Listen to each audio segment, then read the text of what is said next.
And good afternoon to you. Thank you for joining us here on the second day of the 5th ECN CrowdCamp.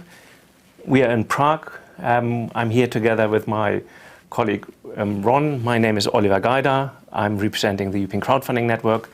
Ron, how are you today? I'm very good, Oliver. I am Ron Given, and on behalf of all my colleagues at Deloitte, I'd like to say once again how delighted we are to be co-organizing the 5th ECN CrowdCamp with you, Oliver. Thank you. And so far we managed quite well.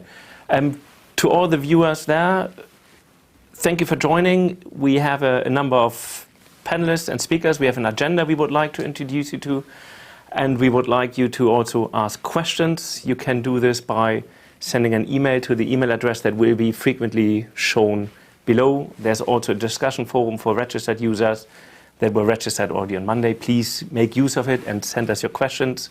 There's a dedicated team here that will look at them and feed them through to us so that we can pass them on to the speakers that will join via phone. If you look at the agenda here today, we have a very short introduction, and then we will have an opening by Ms. Ellie Schlein. She's the Vice President of the Emilia-Romagna region in Italy, who today also holds an event on sustainable finance and has a very strong interest in crowdfunding. So this part will also be translated in Italian and shown in Italy. And we, of course, looking forward to the cooperation and the results and the information that she will share with us. Then after Ms. Schlein, we will have our two keynotes of the day. The first one will be Rafał Rudzki. He's from Deloitte in Poland, and he's the, I believe, expert on sustainable finance.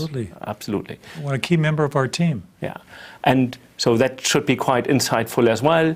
And we then move on to Zsolt Balogh from Solar Concept, a project developer that develops solar installations, large-scale solar installations, and is using crowdfunding to finance some of their installations. So I think there we will also see practical insights from the other side, and a company that uses crowdfunding in order to finance their things, positive sides and hopefully also some negatives, and we can have a nice discussion. So please remember to send your questions. And after that, we have our panel with three panelists. We have Perrine Pouget from the European Investment Fund, which has, and she will explain it to us, which has a program in which they support through debt funding, crowdfunding platforms to reach sustainability themselves in the area of sustainable investments. So that will be a very interesting session. We have two panelists there together with Perrine, that is Jan Wilhelm and Eva Sadoun from LITA, and Jan from One Planet Crowd. Both have received funding from the EIF and both implement sustainable finance transactions through their crowdfunding platforms.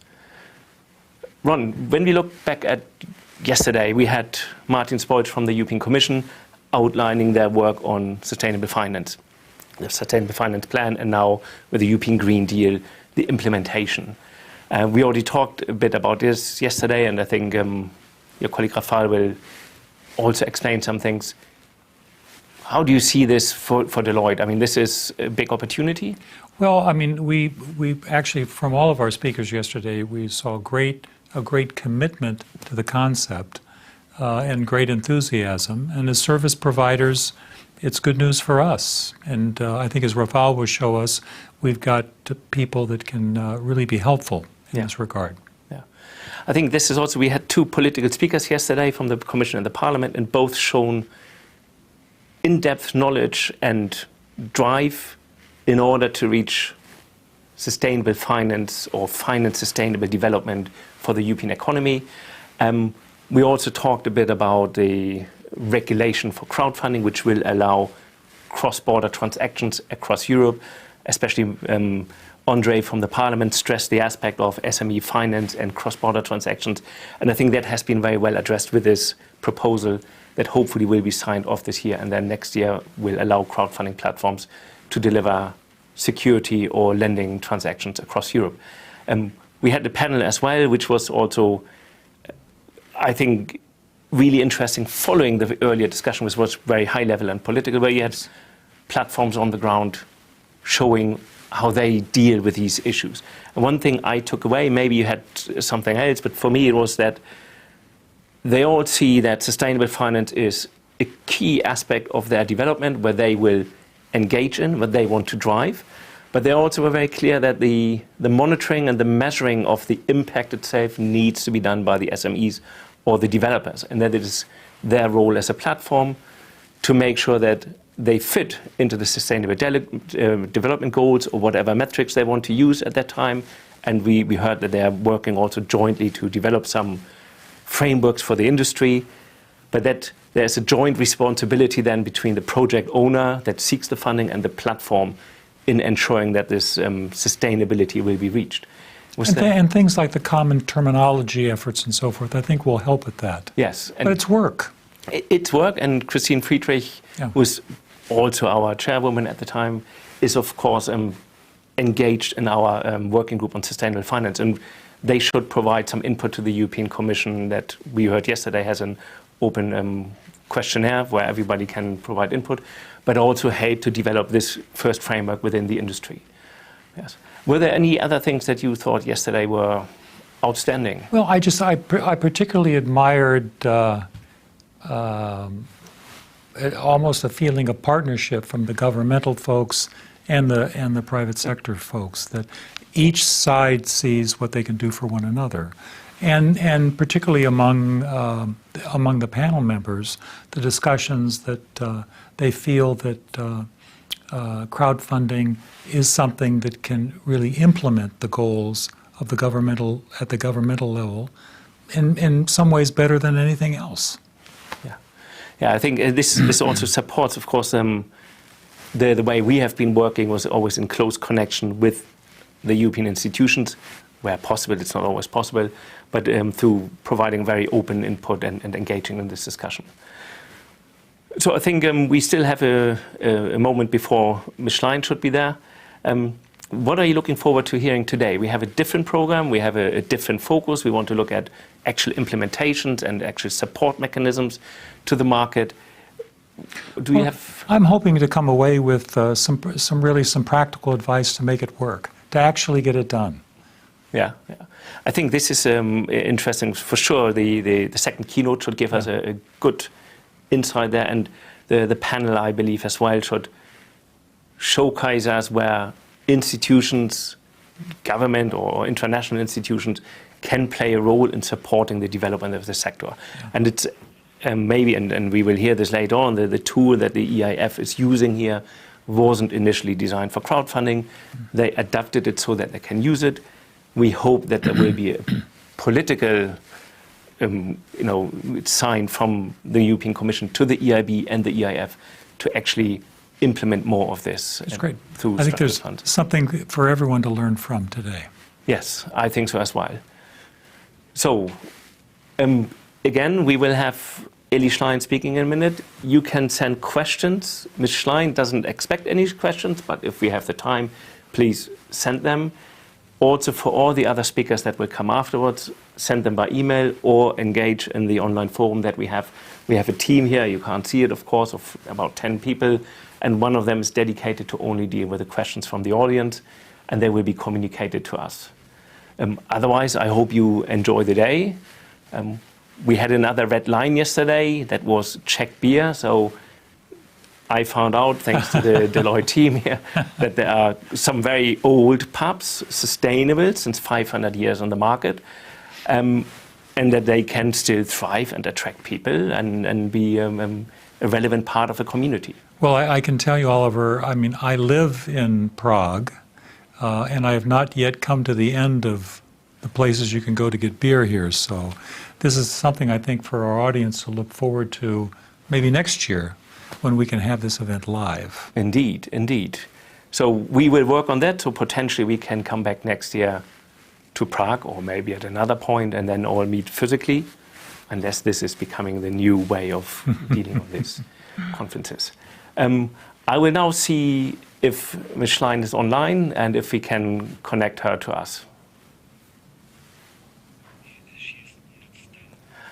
Okay, so she isn't connected yet, so we have to wait a moment. No worries about it. From your experience, when we look at now what Ms. Schlein will talk about, regional development, so the northern part of Italy, very focused on developing crowdfunding mechanisms in the area. Do you see something, or do you get approached by government clients as well to look for alternative ways of financing to reach sustainable development? Well, I mean, I think that's something that's growing, and I do think it is something that can be, because of the flexibility, it can be very responsive to particular regional needs. Yeah. And I think really post-COVID-19, it will probably also be a very useful tool for spots that have suffered. Yeah, I mean, we've done a study which is, I believe, yet not online, for the European Investment Bank on specifically how European structural funds can be used as co-investments on crowdfunding platforms, or are being used. That will be published very soon. So we've been working very closely with the EIB and the European Parliament in order to develop this topic, and we will follow up on this. Once it's online, you can find it on our website, and I think that should give you also some insight in how this market might be developing. We have an opening speaker tomorrow morning who will also touch on that topic from Goteo. They do it so far with reward-based crowdfunding, but they're moving into an equity structure and will then co-invest government funds on their crowdfunding platforms together with the crowd investors into projects on regional development. So it can be governmental, it could be banks, it could be all kinds of institutional investors. Yes. We see that there's some co-investors from some institutions, but we were very keen on seeing government involvement in order to drive political agenda and get citizens' engagement. And I think this is one aspect that is highly interesting. If that is enabled on this level, the other private sector will follow through as well. Yeah. So Ms. Schlein isn't there yet, so we need to wait a bit. In Italy, they're, of course, busy with their own conference. I hope that works well. Do you advise project developers like Zolt, whom we heard here later, when they look for ways to develop, renewable energy or other sustainable technology in order to find funding or other market? We do, and the various service lines of Deloitte are involved. But that is one of the things that we do, yes. Yeah, but crowdfunding has not yet been... Well, it's growing. It's growing. But I guess most of the transactions are probably also too large. Too small. Sometimes they're too small. They're small, yeah. I mean, we have some great examples. But Oliver, I do think when you start bundling it in entire financing packages, that's really where opportunities like Deloitte can come in on the transactional side. But there's lots of work to do, particularly advising corporates and so forth on sustainable finance and generally, obligations that will come, trying to get ahead of some of the curve on some of these things, plus the opportunities. Yeah. There are, of course, some crowdfunding platforms that do this already on small scale. Zolt will speak about it, but also One Planet Crowd, which has a venture fund attached to it and also works with government funds, sometimes does co-investment on the side. And we have examples in France where regulation from the government was enabling crowdfunding to become a co-investor in renewable energy projects and actually provides incentives for developers to involve crowdfunding and citizens' engagement into the development of the project. So we see that there's a trend that has been, it's still national, but we believe it will move on to. And that, again, that partnership between the government and crowdfunding is that you can help make projects by having the community invest in along with projects, make them more acceptable and increase the likelihood of their success, frankly. Absolutely. This is one of the aspects that crowdfunding has always been touted to reach, and I think we are coming to a point where we see in small scale that it works. We need to roll it out, and we need to take some risk as well, of course, in order to make this mainstream. But we've also seen acquisitions of crowdfunding platforms by institutions that actually see this as a future market. And I think we are at a level of the market development where we have some upscaling of platforms that grow very fast and then become institutional themselves. And we have some downscaling from incumbent players, banks, other actors that buy into crowdfunding platforms or integrate them. And start mixing this, and that's in the same way that fintech happens and so forth. Those will be very, very interesting to watch. Yes, and actually, the melding of the culture of those types of institutions will be interesting to see. Yes, hopefully something good, a hybrid will come from it. I'm sure it will. I'm sure there will be conflicts and there will be things we read about, but this is a very normal development of a young industry to grow into another sector. So we are quite excited to see that.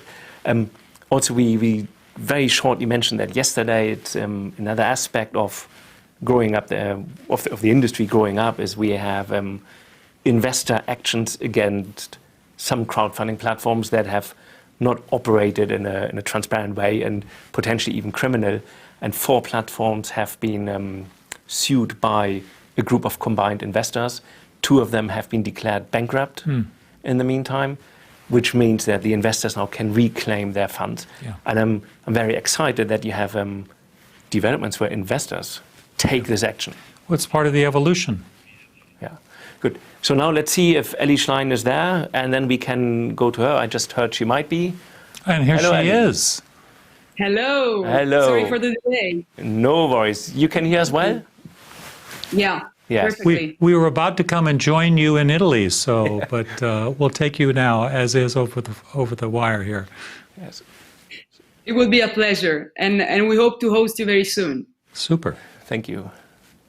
So you have prepared. Thank you very something? much. Yes. Yeah, I would like to thank the European Crowdfunding Network for the invitation to this 5th ECN CrowdCamp on sustainable finance. It is an honor for me to address you with this speech and share in such a difficult moment for the European Union when trying to rebuild after a global pandemic that has killed an unprecedented number of people and left us with pain, social and economic consequences that require a strong, common and innovative response.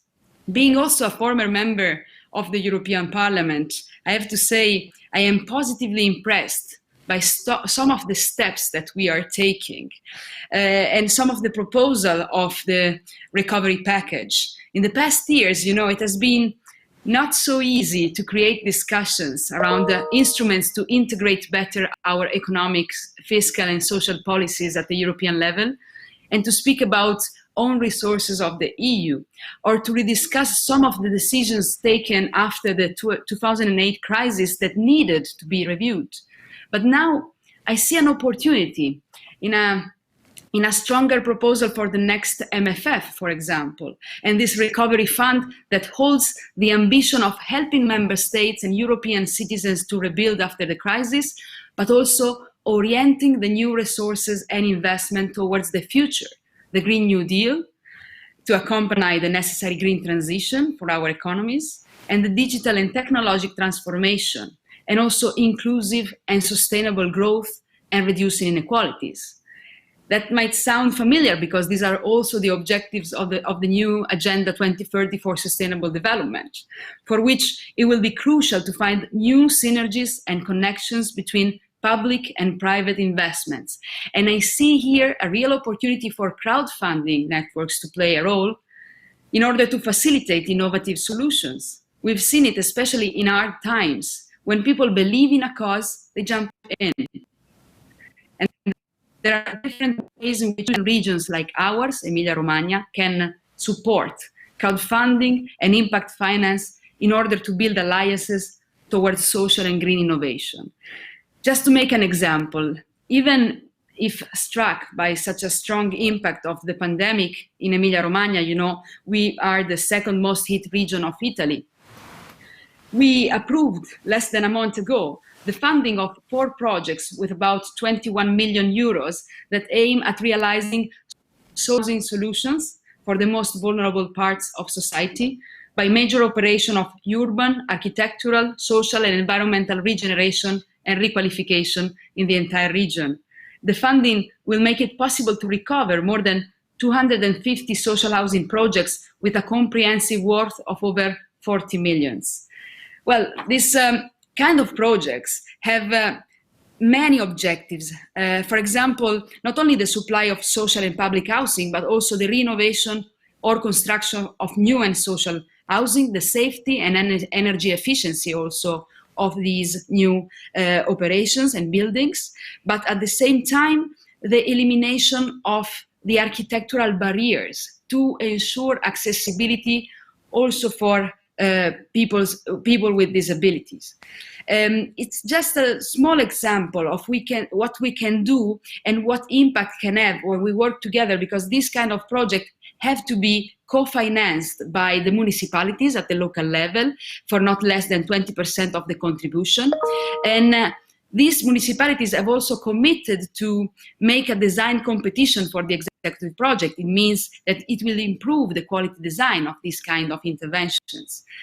The funding is a part of a comprehensive housing strategy that we want to present by the summer. And we also made an intervention to help people that are having difficulties in paying the rent because of the effects of the coronavirus epidemic.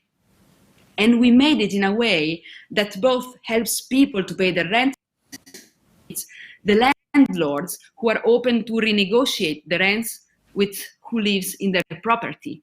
That means trying to take an opportunity when we see difficulties both on the side of the landlords and people having difficulties with their rent, and trying to make of both the difficulties an opportunity, also to look forward after the crisis and the emergency.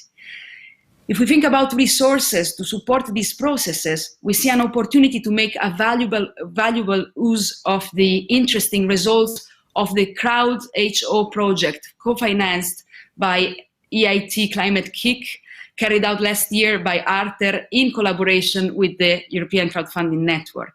The project conducted a survey of the potential of crowdfunding in the context of social housing, together with a panel of experts composed by banks, regional social housing companies, energy service companies, and crowdfunding platforms. And the project highlighted opportunities and current barriers to the application of lending and equity crowdfunding in this context, how this tool can represent an injection of private resources where traditional finance is struggling to arrive, how it can shift the burden of building retrofit costs from socially fragile people to institutions and the community around them, how small investors can benefit from tax incentives on the investment made, and also how the combined use of other banking instruments allows financial institutions to reduce the concentration of risk. The requalification of social housing is a major challenge in the regional and in Italian context. In fact, it faces a series of critical issues related to decarbonization and energy poverty, and its retrofit clashes with problems related to the bankability of interventions, fragmentation of ownership, and the economic and social fragility of households. We believe that the use of crowdfunding in combination with more traditional financing instruments can help unblock retrofit investment, especially in mixed ownership, overcoming the difficulties of financeability and promoting greater awareness of green investments as well. Again, on the synergies between crowdfunding and public funds, we have some examples that we are happy to share with you today for your discussion. And we believe that these synergies are fundamental for the development of new integrated financing models that can be part of a value chain to support projects capable of generating a territorial impact at an economic, environmental level. Again, the ambitious 17 SDGs can only be achieved if everybody shares responsibility and take a part in this common challenge.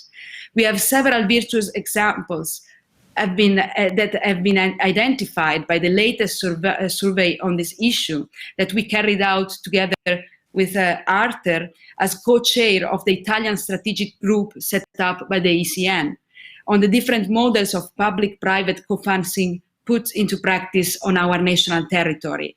And these good practices collected allow to compare different types of public entities that have approached match funding using different crowdfunding models and adopting different support methods, from co-financing to the provision of support services. Among the virtuous examples, just a couple that I want to point out with you. In one case, a financial case, it's equity, and in the other, a non-financial case, reward, that have, however, generated a leverage effect for equally successful investments. The first case in Trentino Sviluppo, development agency of the autonomous provincia di Trento.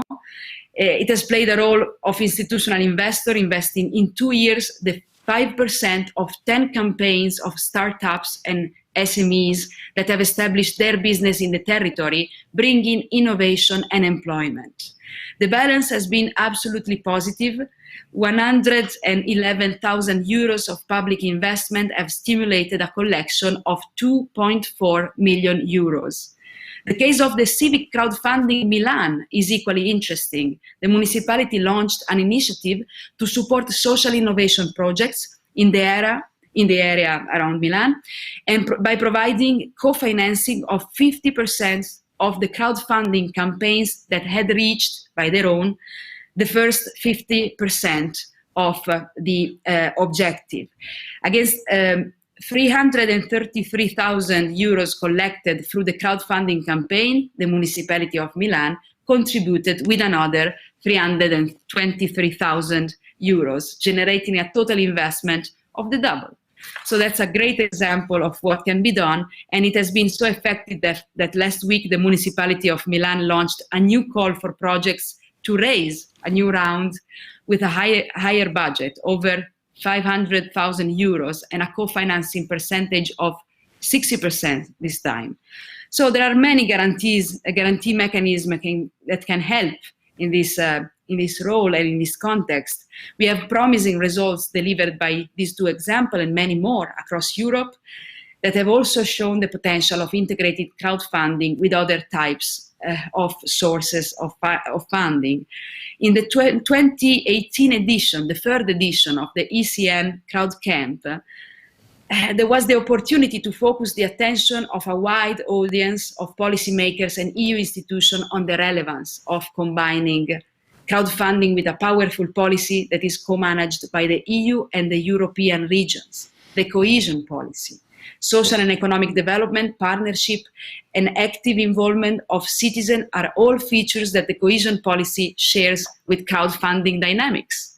And the positive effects that could result from such a combination would be highly beneficial for all parties involved. As Regione Emilia-Romagna, we strongly support the activities conducted by the ECN aimed at exploring new ways of integrating crowdfunding into regional policies and in close cooperation with the European institution. As a good example, the Dutch lending crowdfunding platform One Planet Crowd has recently attracted 1 million in worth finance from the European Investment Fund to support social entrepreneurship. We welcome this initiative as we have taken a similar step to promote the third sector and all the civil society organizations and associations. The region, for example, here will cover the interests of lending for civil society associations that are not enterprises and risk not to have the same support in accessing lending. And so we have made it possible to lend money at zero cost to overcome the effects of the pandemic and its economic impact. Just to conclude, we have many examples, and I don't want to steal any more time to the rest of the discussion, but let me stress once again how important it is for us to support, as a public institution, all the projects of crowdfunding that can really play a role in the rebuilding after this crisis. This crisis will have important and dramatic consequences. The social say, we do not have to just look back and try to get back to normality, because we know that normality also had some problems that we might have the ambition today to try to reforge, to try to overcome somehow. So keeping in mind the two main objectives of the ecological transition and the fight of any kind of inequalities, we might have a chance today, after this dramatic situation, to rebuild with new colors. That should be, I think, our common objective. We see that one of the most... What? I said thank you. Yes. It was very inspiring. I just wanted to conclude by wishing you the best contribution in all the discussion that will follow, and thank you very much for the opportunity to share with you some of the things that we are doing. Thanks a lot. Thank you for your time, for your inspiring talk, and for promoting our work as well, better than I can do that. I think this was a very good start to the day, Ron. I agree. We thank you very much, Ellie. Ellie, thank you. Good luck with your own event. You have an event right now as well, so I hope that's a success, and then speak to you soon. Thank you very much. Goodbye. Thank you. See you soon. Bye-bye. Goodbye. So that was a very inspiring start. Yes. I'm very happy that we had that. We now move on to our first keynote speaker.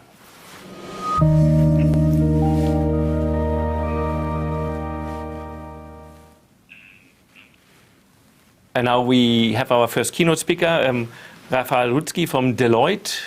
Rafael, I don't know if you can hear us. We can see you. Rafael, can you hear us? He may not be able to hear us. No. Good. We will talk to him and we'll see. Rafael, you can hear us now? No. Yes, it's all good right now. Good afternoon. Good to see you. Thank you. Don't hear him. Likewise. Good. I think Rafael, we're ready for you to start. Okay, right. So off we go then. Thank you for having me over, and very good afternoon to all the participants of the event. I do hope that you had a productive last session, and I'm inviting you right now to a session dedicated to sustainable finance and a climate agenda. I don't hear him. State of affairs in Central Europe. We're looking forward to hear it. Thank you. I'm connecting to you from a beautiful little town of Szczawnica in the southern part of Poland. I do hope you will find those few minutes together insightful and interesting.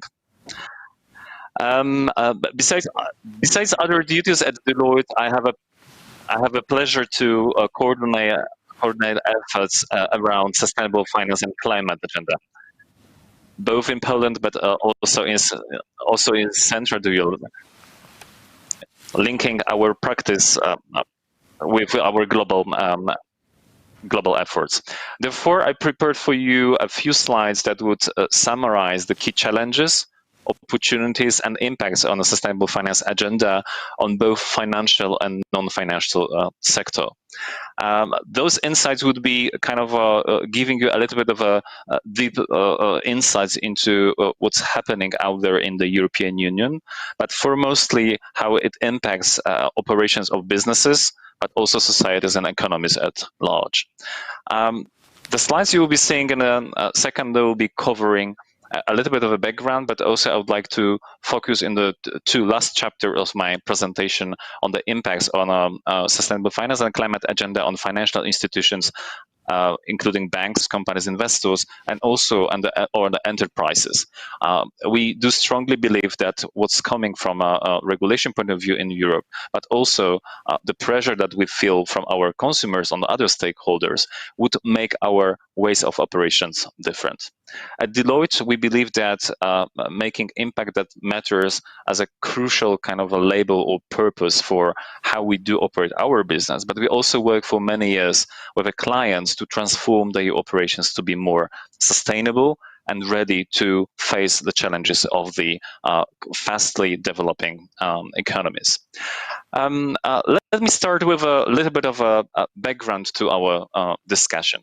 Sustainable finance agenda, which is now widely discussed over this event, but also among the governments, businesses, the various institutions, drives us back to a discussion on climate change and the impact that we exert on natural environment. You can easily see, looking through your window, and we observed that especially in 2019, that those tremendous changes can be easily noticed by us as consumers, by us as businesses. I will give you just two examples. The one is related to what's happening right now in the country, in Poland. We are expecting the most severe drought in our history, which would definitely impact not only the economy, but every single individual consumer because of rising prices of food and other products. But also knowing and talking about the sustainable finance agenda, we cannot forget about the dramatical changes in the global atmosphere, the global ecosystems, and the efforts like the Paris Agreement that's aimed at minimizing the emissions to the atmosphere, is helping to protect the nature. I believe it's worthwhile to say that even though we do observe those changes, and we know that they do influence the way we operate as a businesses, as a societies, there is still probably not enough being done at the global level to accelerate and to make the change real and realistic. All those changes that we see and face, they do have a very important impact on various sectors of economy. The sectors or industries that our European economy is very much related to, that we create our value throughout our societies. I've already mentioned the agricultural and the forestry sector that faces tremendous challenges when it comes to the changing weather patterns and extreme weather conditions. Not to mention the energy sector, which will be now going profound change when it comes to the moving to the more green energy. The current transition being backed up by the lack of or scarcity of water resources is a big issue to be faced and managed in the coming months and years. Not to mention on more heavy industry like construction sector, which is very much dependent on its value chain, especially cement and concrete producers that have a huge impact on water resources, energy use, and therefore emissions innovations or biodiversity. It means that we are all dependent on nature. However, we are not only protecting it to the way or to the level or degree that is expected. You may remember from the financial crisis 2008 when a lot of financial institutions were finally bailed out. We cannot do it with nature. Therefore, there is a need to act immediately. Looking from a business perspective, at Deloitte, we do work not only with the public sector institutions or other authorities, but we also do work or support transition at the enterprise or industry level. And what we observe, and these are the conversations that we are having with the boards of companies across the region and across Europe, that there is more and more factors influencing decision making. So it's now not only about innovations, about being first to the market and having the best offer, but also how you can manage and digest the changes around us. We've spoken about already about environmental impact, but also the pressure of a society and us as consumers, for instance, have a tremendous impact on the way we do operate. And I would say that how we will manage to proactively shape our long-term strategies. Societal and political pressure. Yes. Rafael, if I may interrupt, we have a question from the audience that would like to know if you are allowed to, if you can mention some actual cases where you advise and where you help to implement this, just so that the audience has a better idea of the scope of the work you do. Oh, right. Oh, obviously. I would just come back to the slide presenting the sectors. Recently, we were hired by an international environmental conservation organization to evaluate how much of a loss by biodiversity and ecosystems is driven by an import of a rare materials and substances, and also the kind of food products like krill, shrimps, or avocado on local economies and therefore to the end countries. These were to give tangible kind of arguments for discussion that we need to be sensible when it comes to the consumption on the one hand side, to the places when we do import certain products or materials. On the other hand side, to map out the risk related to either the agricultural sectors or widely nature when we take off all those things from other geographies. So while working on those very sensitive, very difficult to grasp elements, we are trying to deliver arguments and evidences that both public sector and businesses, they need to be driven more their decisions on actual situation and trying to understand what's coming in the future, being kind of driven or by the kind of very concrete either actions or behaviors of our customers. So just to give you the one example of the kind of studies that we do provide for our clients. On the other hand side, when it comes to the business model and pressure,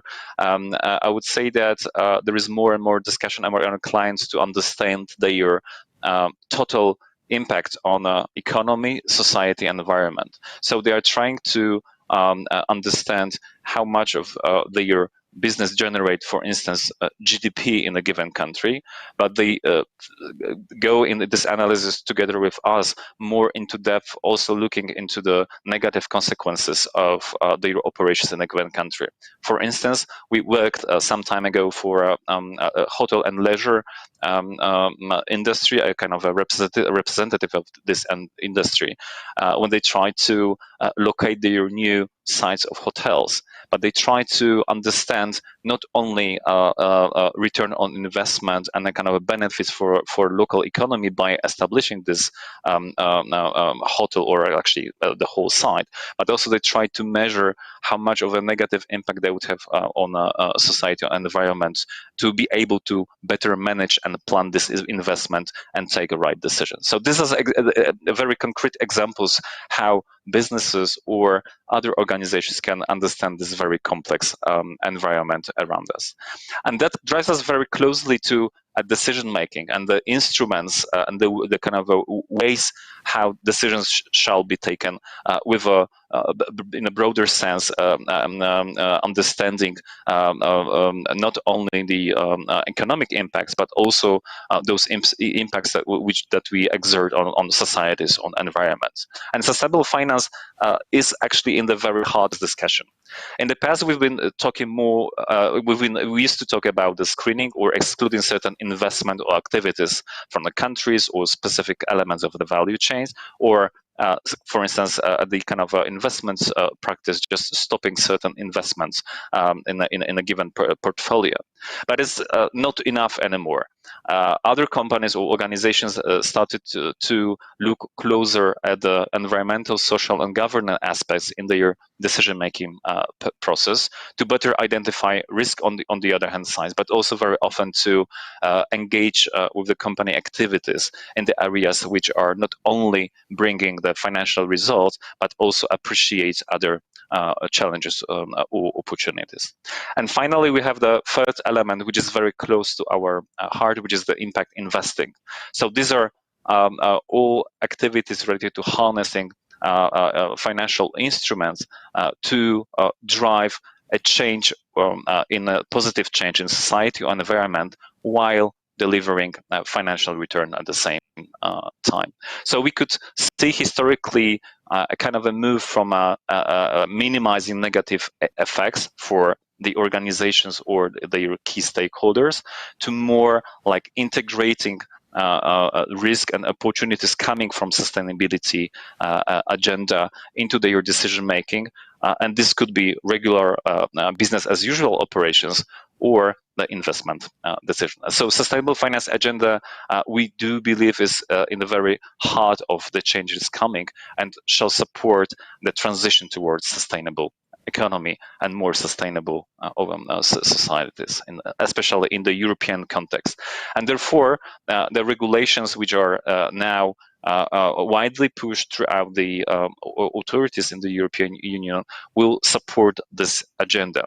So the ambitious goals towards becoming a climate neutral economy in 2050 is underlined or shall be underlined by a number of critical elements and transition kind of actions that would make our economies in the first place low emission ones, but also climate resilience. And I believe that discussion we are having right now, especially in a COVID or post-COVID situation, when our leadership at organizations had to face those challenges around how to make our organizations thrive and kind of operate in the future in a very difficult given conditions. So the climate kind of lens to it gives us additional arguments that if we want to go further in the development and secure the development of our economic societies, we need to act right now. So the sustainable finance agenda of the EU, supported by additional regulations, fits into the Green Deal. I will be talking in a second. Creates a ground for hopefully positive change. And exactly this is what we see when the financing sustainable growth was announced for the first time. As you probably already know, that comprises a number of interventions, anything from disclosure to how you manage the portfolio of investments. However, when you look at it from a more like a macro perspective, I would say that the objective of the agenda is focused on reorienting capital and focus towards more sustainable activities to achieve more inclusive and sustainable growth of European economy. On the other hand side, you may remember the very beginning of a discussion on how to make sustainable finance to support the change, and that came from the financial sector and insurance sector. Indeed, managing risk in a wider sense is a kind of a second and inherent element of the agenda. Last but not least, I would say moving in our business experience and the kind of projecting our growth of our economies is looking more and more into long-term perspective. So appreciating the fact that especially climate change is a long-term change that we would need to adapt or mitigate is kind of a perspective that we shall focus on right now. And this was kind of a more of a kind of a setting the ground and kind of a making sure that we link the sustainable finance and the climate agenda all together. The both kind of elements of the discussion have very severe impact on the operations of financial institutions. Obviously, on the one hand side, we have very specific regulations coming into force in the near future. Some of them are being already discussed by the various authorities in the European Union. However, there is a number of those which would really redefine how we do classify or actually plan our activities. I will come back to the taxonomy in a minute. However, I would like to make sure that we also see that managing risk, I've mentioned it, on the previous slide. So this kind of a second element of the financial sustainable finance agenda, when we are focusing on a better understanding risk around us, we have a very close link to also how we disclose those risk and kind of our performance with respect of the ESG factors to our public, and how we become more transparent to allow better decision making of the investors and all those other stakeholders that we that we have influence on. Rafal? Rafal? Yeah, sure. Yes. I'd like to just interrupt you just for a second, because we're trying to encourage people to give us questions, and we have a question that I think more or less fits in here at this particular moment, and this is the audience question. What are the reactions from your clients, CEOs, etc., with respect to sustainability? How are they reacting? How does the CEO, the CFO, the other senior managers that you'll be dealing with, how are they reacting to this? Thank you for the question, and a valid one. And this is exactly what we face, daily at work. So discussion with the management boards and the key decision makers in the organization. I would say that a few years ago we struggled a lot to make those decision makers understand that ESG is nothing, artificial, something, beyond the stuff you do as an organization, as a corporation, and so on. That there's elements which really have an influence on the way you operate, and actually you should be smart, foreseeing the kind of long-term developments and try to adapt your strategy towards it. So these were a very difficult discussions. I would say there is a number of CEOs who are very much open-minded and forward-looking, and I would say we had kind of a more purpose-based discussions with them. Obviously, there is a kind of a big gap between the discussions and the doing thing, in fact. On the other hand side, we had CFOs and those other decision makers who are responsible for smooth operations of the organization. And these were tough discussion about, hey guys, please tell me what are exactly the returns from making our company operate in a more sustainable way, just right away. We need those arguments to prove certain investments. So these were kind of a discussion more driven by the returns and trying to define which are the leverage points that we use, for instance, in reaching out to the financial institutions for financing. And that links us very much so to a discussion we are having right now, for instance, on the EU taxonomy that you are now seeing the kind of screenshots right now. And these are discussions that actually the change, the regulatory change which is happening right now, it provides us with arguments for discussion. Having said that, the discussions are simple.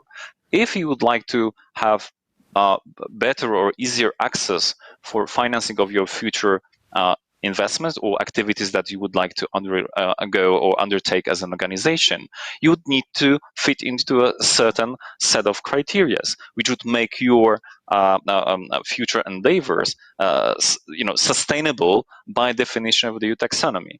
And we can see right now that a number of those CFOs who are actually quite active in raising capital, especially from the international markets. This is one of the first questions that they are being asked: how you address the ESG agenda, in your operations and especially long-term strategies. That's and interesting. Then very That's often interesting, Rafal. they come back to us with this. Yeah, but is there any change in tone as a result of COVID-19 that you're seeing? Yes, definitely. We can see quite a change in the kind of dynamics of the discussion, and getting getting the operations more resilient. And if we talk about COVID or severe weather conditions that we face in our operations value chains, these are kind of quite a similar triggers to make the decision makers aware that this kind of a change may impact what you do and how you do immediately, so that we need to be better prepared. And this is exactly the change of the tone of a discussion. And I would say that obviously we are in a difficult economic situation in most of the countries. Obviously it is not equal industry to industry, but still we can see that besides worse business results in the majority, let's say, of business organizations, they at least see that the change is needed, and we have a quite advanced conversation with some of the clients to go through the change. So these unfortunate conditions hopefully will create a better ground for more and more accelerated change in the economies at large. Thank you, Rafael. You were now talking about the CFOs and the CEOs of companies operating in the market. Do you see the same reaction on the investment side? So do we have now increased numbers of pension funds, fund managers that say, well, before we make an asset allocation, we want to evaluate ESGs? Because that in the past has been an issue, that the capital wasn't going there. So do we now see increased capital and requirements to the CFOs of companies to really engage?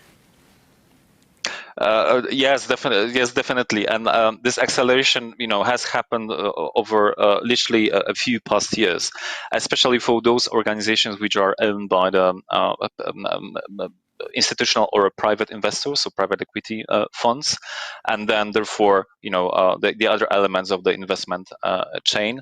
The decision making for investments is being driven, partially on the financial results. This is obvious, but more and more often they include the ESG agenda even for due diligence processes, which is quite a kind of a good sign that those risks that we associate with the sustainable finance agenda and the challenges driven by the sustainability agenda at large have an influence on decision making. Obviously, the kind of weights in the decision making are still, in favor of core financial results, which is once again natural. But still, this awareness is greater. I'll just give you an example of a recent development of a Polish association of capital investors. For the first time this year, they appreciated those kind of private equity houses and the portfolio companies that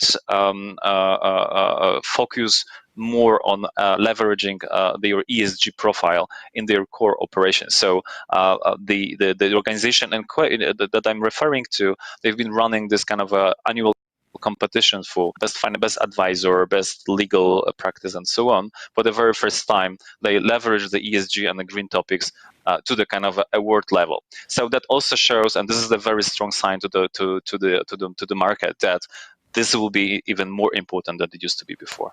Okay, that is very interesting, because I think it's actually the private equity funds are driven partly into this direction also by the institutional investors. Will we see, 10 years, 15 years ago, private equity had the slogan, greed is good. Yeah. Will this change into sustainability is good? Or, how long do you think that path we still have to balance these two things? I would say that's kind of this ESG thinking, will no go backwards. We can only see, or actually I would foresee the increase of interest. Why we are saying that? There are always two kind of sides of the coin. You have a risk side and you have an opportunity side, or actually the opportunity for in a kind of especially the private equity way of thinking is, how much of the value you can gain by later on disposing a company which have a greater value. And all those kind of improvements, innovation, better risk management, which is associated with the resiliency and sustainability agenda, obviously have a shorter or longer term influence on the value of a company. Not to say that I hope our listeners today that they do know that the valuation of the company in the past, 80% up to 80% of assets were more like a tangible assets, and 20% of all others like goodwill and so on. Now it's quite opposite. So taking care of the risk profile, taking care of your reputation is super important for making the investment successful. Okay, thank you. Very good. Do you still have something to say? Otherwise, we can see if we get some questions from the audience or have a discussion. I hope you can still hear me. Yes, we can. I know we interrupted you from your flow here. I think Rafael has some more things he'd like to guide us through. But he can't hear us, I think. If you agree, I will just continue and kind of linking my last kind of a comment to a summary of the kind of the sustainable finance. Yeah, sir. Yep. Sure. Go on. I just kind of lost a little bit of a connection with you, but now I can hear you. Yep. Good, very good. So if you can just continue with your presentation, and then we go to the questions. But I think we lost him now. So the connection is down to Rafael. We see if we can get it back. In the meantime, last question, please. Right, Rafael, are you back? No. Okay, he's lost. Oh, here he is. I don't know. Rafael, when you hear us, you shout. We will talk until you can hear us. Okay. I think this was quite interesting. We moved now into a different sector, of course, private equity. Okay, I can hear you. Okay, now he's back. So we need to bridge it, of course, to crowdfunding. Maybe you can... yes, I can hear you now. Okay, maybe you can finish your thoughts, and then we have a few questions, and we drive the presentation into the topic of crowdfunding and sustainable finance. Thank you. No, he can't hear us anymore. Mm-hmm. Please go ahead, Rafael. Go ahead, Rafael.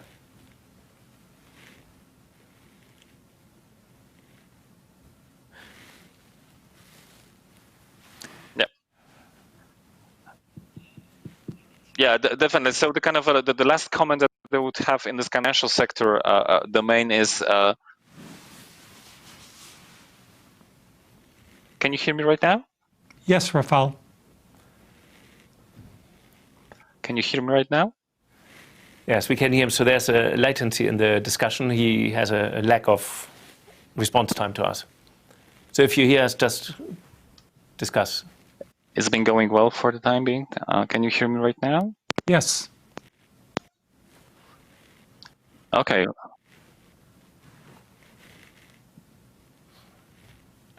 Yeah. So are we waiting for additional questions, or would you like me to briefly continue? We'd like you to continue, Rafael, please. Sure. Thank you. So I will just make one comment which actually drives me back a little bit to the question that you kindly shared with me about is not only about how we see the opportunities from the sustainable finance agenda and the kind of driven by the climate change, but also how ready are we to face the change, especially the regulatory change would make our operations to be set up in a different way. And I would just I would just point out two elements, which is the availability of a right and robust data to actually drive the decision making, and this is especially important for the financial community. That's for sure. And the other element would be how to differentiate yourself as a businesses and how to really create or enhance your competitive advantage in comparison to the other market players, and how to use the ESG related elements to it. And these are just the kind of fractions of the discussions we are having right now with the clients, especially representing the financial sector. If we can move forward onto the impact on the real economy, as the financial, the change in the financial sector naturally links us with the real economy representatives. And I would like to share with you a few thoughts based on the expertise, the complex study that we delivered recently for Polish government, for the Polish Ministry of Development, when they ask us to help them understand better the impacts of a sustainable finance agenda on both non-financial and financial sectors. This is quite a large study, so like 150 pages of conclusions. So definitely, I'm not going to get into such a detail. However, I would like to mention the 5 kind of lenses of the elements that we do believe that will be quite vital in shaping the future of our economy with appreciation of the sustainable finance agenda. And these are the public incentives, standardization, disclosures, governance, and the regulations. Just a few points on those 5 elements. First of all, obviously, the agenda is being also supported by a number of financial mechanisms and instruments, both public and private.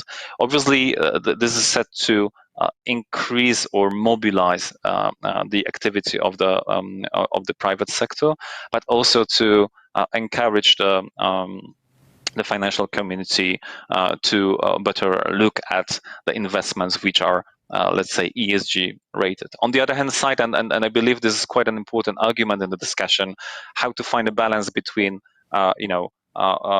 free market and competitiveness and subsidizing of or supporting the change. And these are the elements which are now also discussed publicly in Poland. For instance, there was a discussion at the EU level on how the Green Deal and Just in Transition funds would be set outside of the stabilizing expenditure rule, or at least elements of it, which obviously triggers a discussion how effective and kind of transparent the spending would be, and whether they would aim at a given aim. The other part is obviously about the standardization, and that drives us back to the discussion about the allocation of capital in favor of a project or assets which create a better impact for society environment.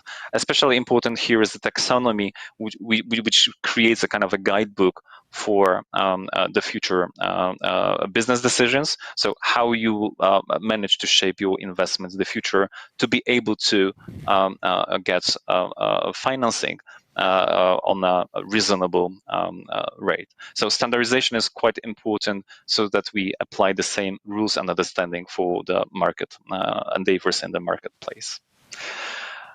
The other elements that I've mentioned already is disclosure. So how we communicate with our stakeholders, especially those which are easily linked with our financial results, so financial markets and our investors.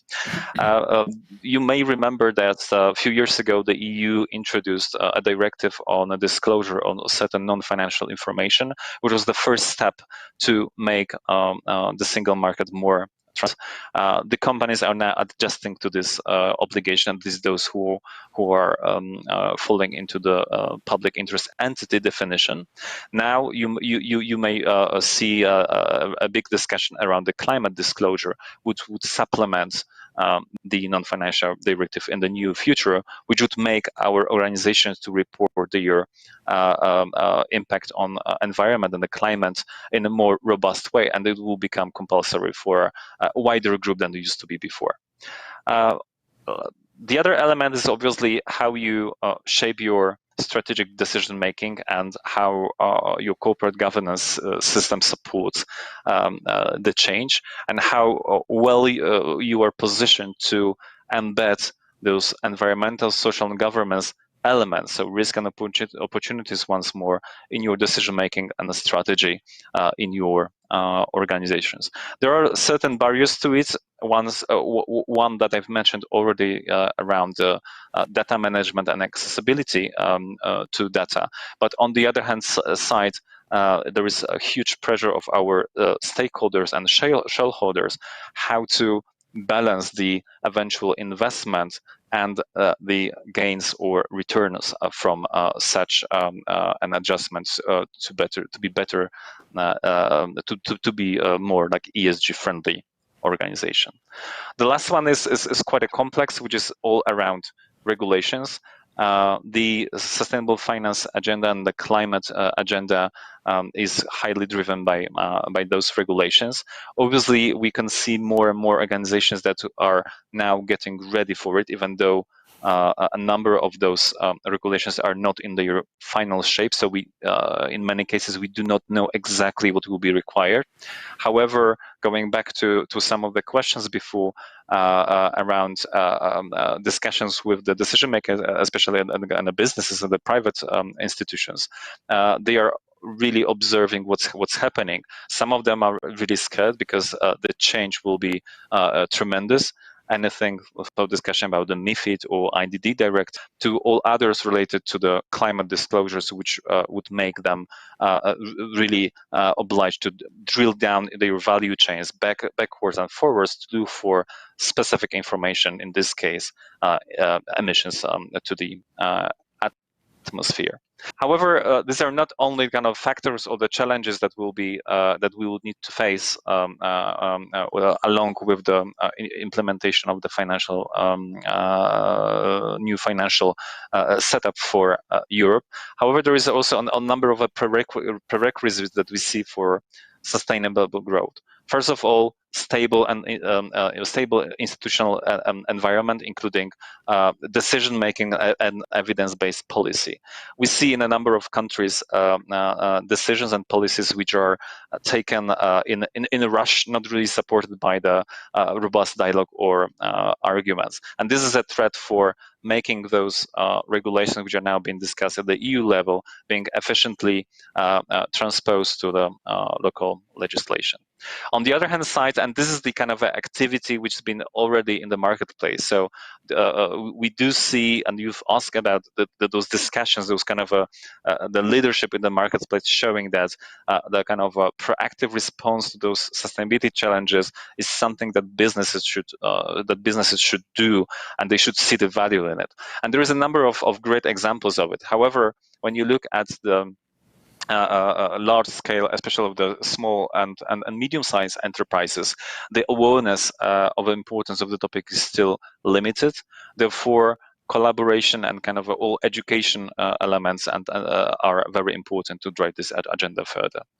Rafael, we spoke quite a lot about the kind of access to the level. Yes, sure. Yes? We have just a minute or so to wrap up here, if you could. Yeah.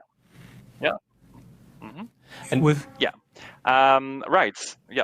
So the other two prerequisites, just to finish up, they were already mentioned. So there was the kind of the links and the collaboration on capital markets transparency, and also the technology and the data. I've covered that already. Summarizing, and this is literally the last thing that I wanted to share with you is that there is no more time to wait. there is more time to start thinking and seeing the sustainable finance and the climate challenges as an opportunity for the organization. And this is the kind of agenda and discussions we are hopefully to accelerate, not only with the public institutions, but primarily with the business, which we see as a kind of a better for future change. Well, we thank you very much, Rafael. Yeah. Maybe before we close, I have a question. You have this very interesting presentation. It's very detailed. And of course, Sure. you have your experience with your clients. But let me assume that your clients are usually a little bit larger. And then when we today talk about crowdfunding, then crowdfunding finances small businesses, sometimes medium, more often small businesses. They will, of course, be overwhelmed by this framework. But doesn't this also offer an opportunity for small, nimble, innovative, fast-moving companies to integrate this early on and therefore outperform larger companies? Do you have an opinion? Do you see any trends there that you can talk about? Mm-hmm. Oh, certainly. I mean, I would say that this agenda is a playground for all the innovative ideas, whether they are being run by the big or small. I would rather see the big potential in this kind of smaller market players who are who are faster and who can actually use this agenda to show their uniqueness, right? And the investors. Once again, private and institutional, they will be looking for those organizations that they can well shape the idea and they can understand this future risk which are associated with sustainability agenda. So I would definitely encourage those organizations to look for the opportunities coming from the agenda. On the other hand side, and this was a kind of a study that we did a few years ago for European venture philanthropy organization based in Brussels, where we look at the certain conditions in Central Europe for impact investment. So this is exactly it. So how you drive capital to cover or to actually respond to a certain societal, economic, or environmental challenge that we face, at the same time bringing the value or return to the investment. So this is I would say, natural playground, and I'm happy to share a kind of a very detailed scorecard that we did investigating opportunities for such investments in Central Europe. Well, that would be fantastic. Thank you very much, Rafael, for your time and for your insights. Sorry for the technical hiccups sometimes. My pleasure. I think it was maybe it was on my. As I mentioned, I'm right in the mountains, so maybe yes. the partial coast was on the mine side. So well, the message got through, and enjoy the rest of your time there, Rafael. Yes, enjoy your holidays, and thank you very much for being with us. Thank you. Goodbye. Enjoy the rest of the evening. So goodbye. Thank you. So I think this was very good. Again, it's a very complex theme and topic. Now, for an SME to grasp, I think, I mean, this clearly is addressing larger companies, but the ending also to look at it as a small startup, also for crowdfunding platforms to address this market, there's huge potential. And the fact that large institutional investors have already assumed this and forcing, for example, private equity firms to implement this, yes, I think is rather interesting. And that also brings us to our next keynote speech. And that is Zsolt. Are you there? Zsolt, I can't hear you right now. But while we wait for Zsolt's to unmute voice to come through, we have Zsolt, a project developer of, he will say to this, solar installations. Not necessarily what we would call sustainable development, because there's also downside to solar development. But he will maybe say this, maybe not. Once we can hear you, we'll let you in.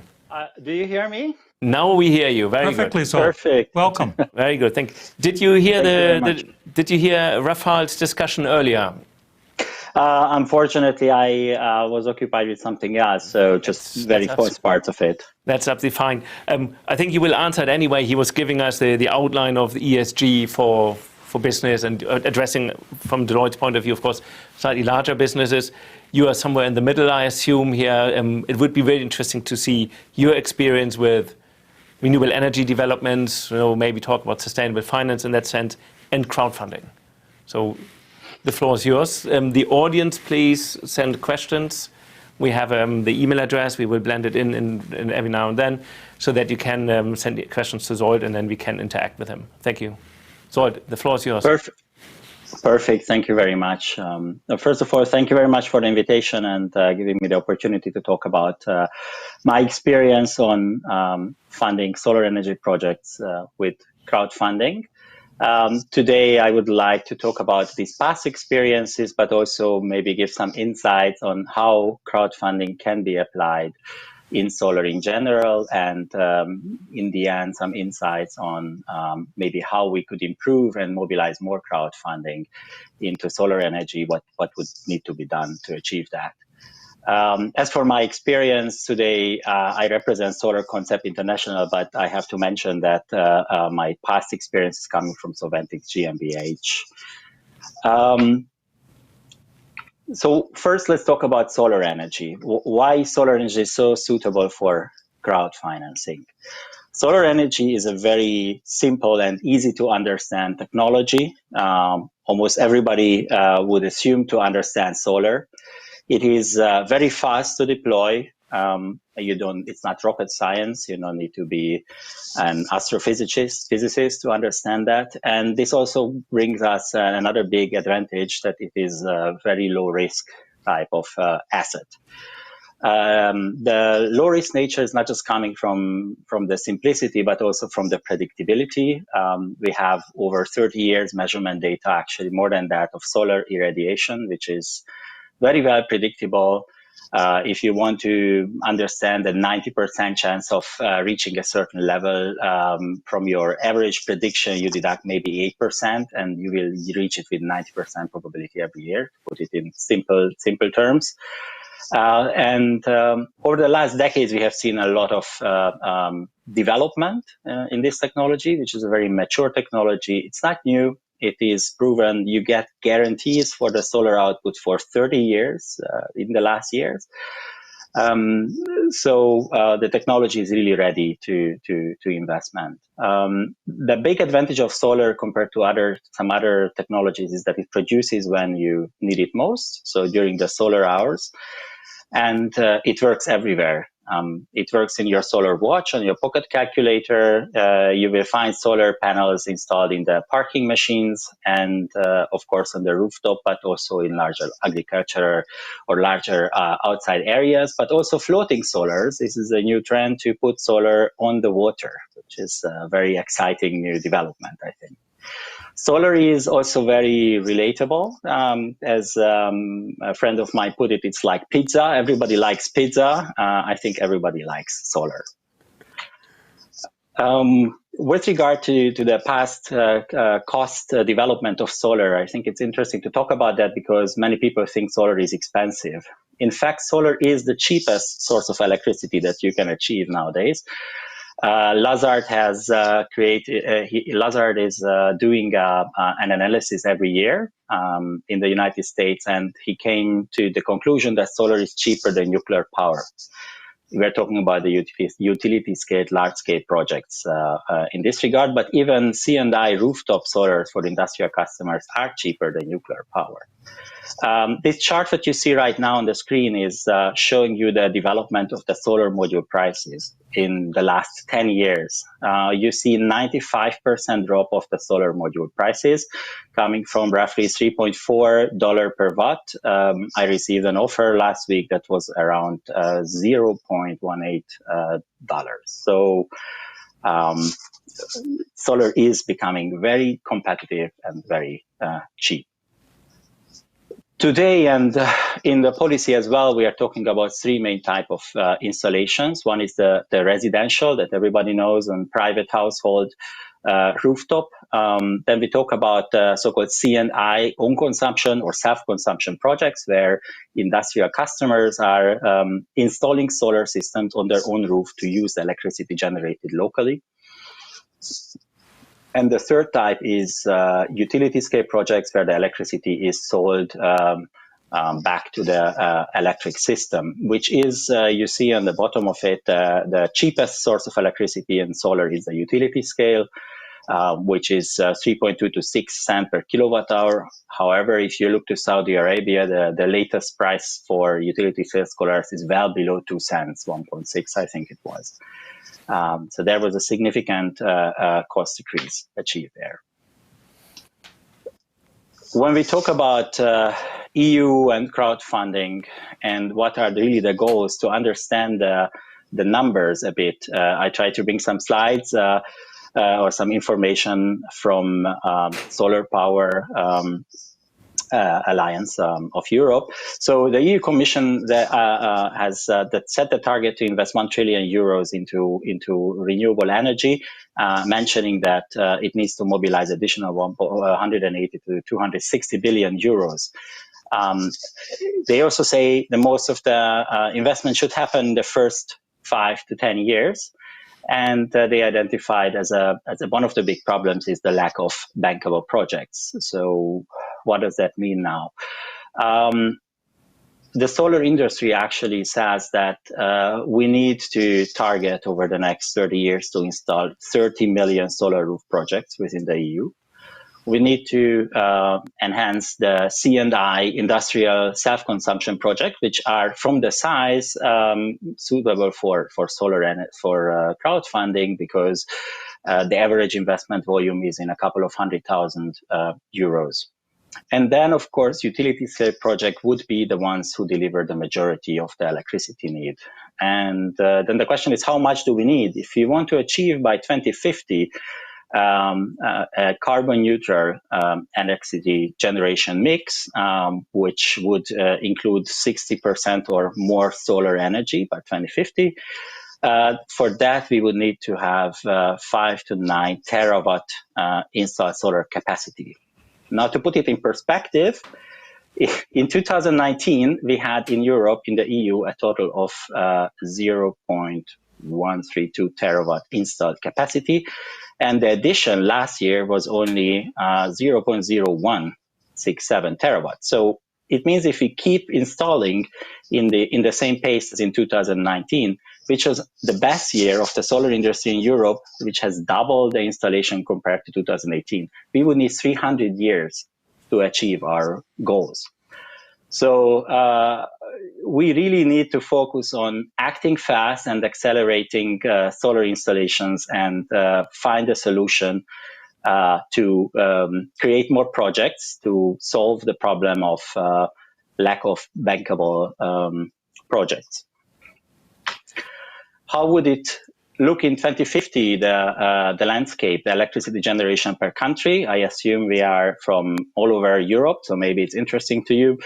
Obviously, the more in the south we are, the solar generation would take a larger proportion, and more to the north you go, the wind energy would take up a part of it. This map and this information is based on Solar Powers Europe's and LUT University's study just published in April 2020. In the end of the slides, you find the link in case you want to look into a bit deeper.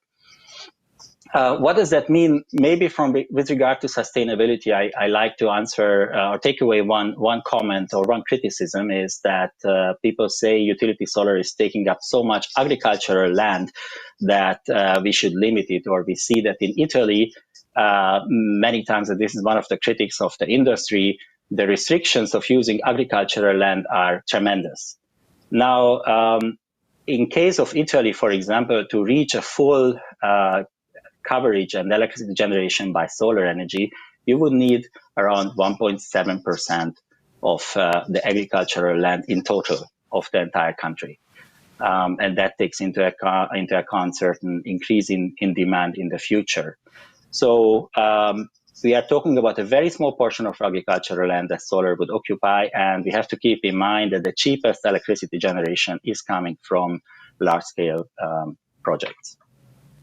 When we talk about crowd investment opportunities, I would like to put it in the context of the life cycle of a solar project. Mainly, we are distinguishing 3 periods. One is the permitting or development period that can take up to 3 years, sometimes 5, sometimes it's a bit faster depending on the country. Then construction phase, which is very short compared to wind energy. Solar can be installed less than half of the time. And then comes the operational period, which is very long. We are talking about 30 plus years. 30 plus in a sense that a solar panel will operate 40 years or 50 years. It is just operating at maybe a lower efficiency due to certain degradation. So the output is 80% of what it initially produced in year one, but it's installed, it's still functioning. With regard to smaller scale C&I self-consumption and residential projects, of course, the permitting and construction time is much shorter considering the size of the project. So, yes. The audience is already looking forward to the inputs on crowdfunding and what types of crowdfunding you can use. So if you can come to that point, and I think the next slide is already addressing that, then they will be very happy, I think. Exactly. And what I thought it's interesting to understand where you can start. So development and construction is the first period. Development financing has a very limited bankability because you are funding project rights and not actual assets. And it's very difficult for the banks to grasp what is the value behind it. And you are exposed to political risk, which is mainly showing in permitting risk. That is making funding in this period more expensive, and the lack of banking financing much more restricted. Crowdfunding would mean that in terms of crowdfunding, you would think about 2 to 5 year loans, and maybe of the total value created, you would fund 40 to 80%. You would need to see some equity certainly at stake, but it is a very interesting financing. And this is where we solve the bottleneck problems if we invest in this period. When we go over to the construction period, it's a very low risk in terms of construction delays are not significant in solar industry. And you already have the permits in place, the project will be operational, you are investing in assets, so it's much easier to understand it. It moves maybe for the volumes. For a development phase, 1 megawatt financing is about 20,000 to 40,000 euros if you have a larger pipeline. In the construction phase, you are talking about, for 1 megawatt, about, maybe 600,000 to 800,000 euros. So it's a much larger volume that you can move in the construction phase. With regard to structures, a big question in crowdfunding is how do you reduce the risk of the crowd in this process, and what way do you find most attractive? You see here going from the right up corner to the left, a de-risking process where the crowd first is a direct investor at the developer's level, but then we introduce a crowd SPV that collects the fund and gives it further to the developer and gets security from the project, and then you can convert it back and put a more control of the flow of funds to ensure that the developer is using the funds in the right way by financing the projects, in this case project companies directly. And Zoid, have you used all these type of structures, and have you also added, say, an institutional investor or bank or so into the financing structure? Or is this, where's your approach there? We are currently working on setting up development funding, and we are also ourselves discussing which structure to use. One consideration is the cost associated with the on-lending or the project funding type of structures, because you have to create an SPV and maintain it, which introduces an extra 10,000 to 15,000 costs a year. Yes, we were looking into that, but in the past, what I have done was mostly focusing on construction finance. Okay. And yes, so construction finance operational finance is after construction period. Ideally it should be a long-term financing. and targeting a 4 to 6% returns, which is for the crowd currently very complicated because the crowd fundings that I have seen in Germany had a tenor of up to 10, 12 years. Sometimes with a bullet repayment in the end of the period. It's a sort of a mini perm structure that we know for the banking. But it's a very low risk type of investment. This has to be kept in mind and also coming at a lower return. Community participation is one part of this operational financing. This is what project developers have used more commonly and are using to engage local citizens and local residents. To support the project, to be vested in the project. They pass by every day the solar project, they see it, it makes people happy. It makes me happy to see the projects I've worked on, so I assume everybody who has money in any project will be happy to see that functioning and working. I could see that, Sold. Sold, can I just ask, we have one more question, another question from the audience that I think fits in here, which is, do you actually mix the investor types in any of these structures where it'll be crowdfunding and another type of funding, a bank funding or a individual funding? Yes. Or is it a pure play crowdfunding? Pure play crowdfunding is very difficult to establish because the crowd normally doesn't necessarily own and know how to manage a project. There is no designated person. You need to find a manager. You have to run a company. So if you are looking at these structures, you will see that, I try to move my mouse there, that in most cases you would invest in a crowd SPV that invests in an operating company that is funded otherwise already. So you need a cornerstone investor who is running the project for you, and the crowd would provide supplementary capital. I see. And this is what protects the crowd the most. And in many cases, you also use crowd financing as an equity replacement. So when the bank financing comes in with, let's say, 80% debt, and you have to provide 20% equity, you can swap out half of the equity and use crowdfunding for that. This is a very common structure, and Solar Concept has done that also in the Netherlands. And we were, with our previous company, looking into such solutions in Canada. Thank you. You're very welcome. The C&I business, the industrial self-consumption business, is from its size very attractive to crowd financing, I think, because the volumes are between 60,000 to 1 million euros. This is when an industrial customer buys a solar system on his own roof. And he needs financing for it. He either gets it from his bank, but he can also use crowdsourcing. The tenor of such industrial investments are normally 4 to 7 years. That's the payback period that you can structure here. Now, to increase efficiency, because commercial customers don't really want to be bothered with the operation of solar panels, they don't understand that. They would need a partner who understands it better. They many times use a third-party provider who owns the asset for them, who operates the assets and sells the electricity to the commercial customer, normally at a cheaper rate than what they would otherwise pay to the utility under, let's say, a 15-year power purchase agreement.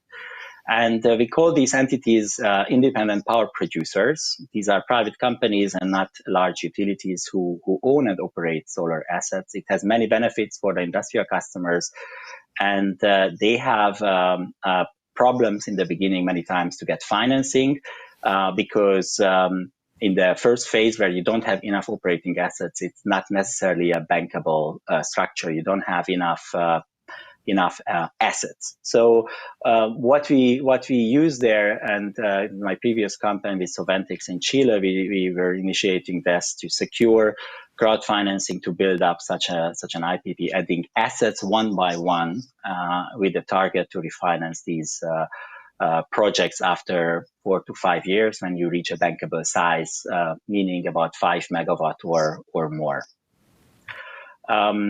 in this, how do you structure that? The structures are very similar. With direct investments, it gets a bit more complicated if you introduce actually leasing concepts. Especially on the right side, it's a micro leasing solution that has been applied by Sun Exchange in South Africa with Soventex. We were acting there as an EPC partner. In this case, the crowd owns a part of the solar module, not one cell. So not even the entire module, just one cell, and leases it to the IPP company, who then subleases it to the off-taker or sells electricity under a power purchase agreement.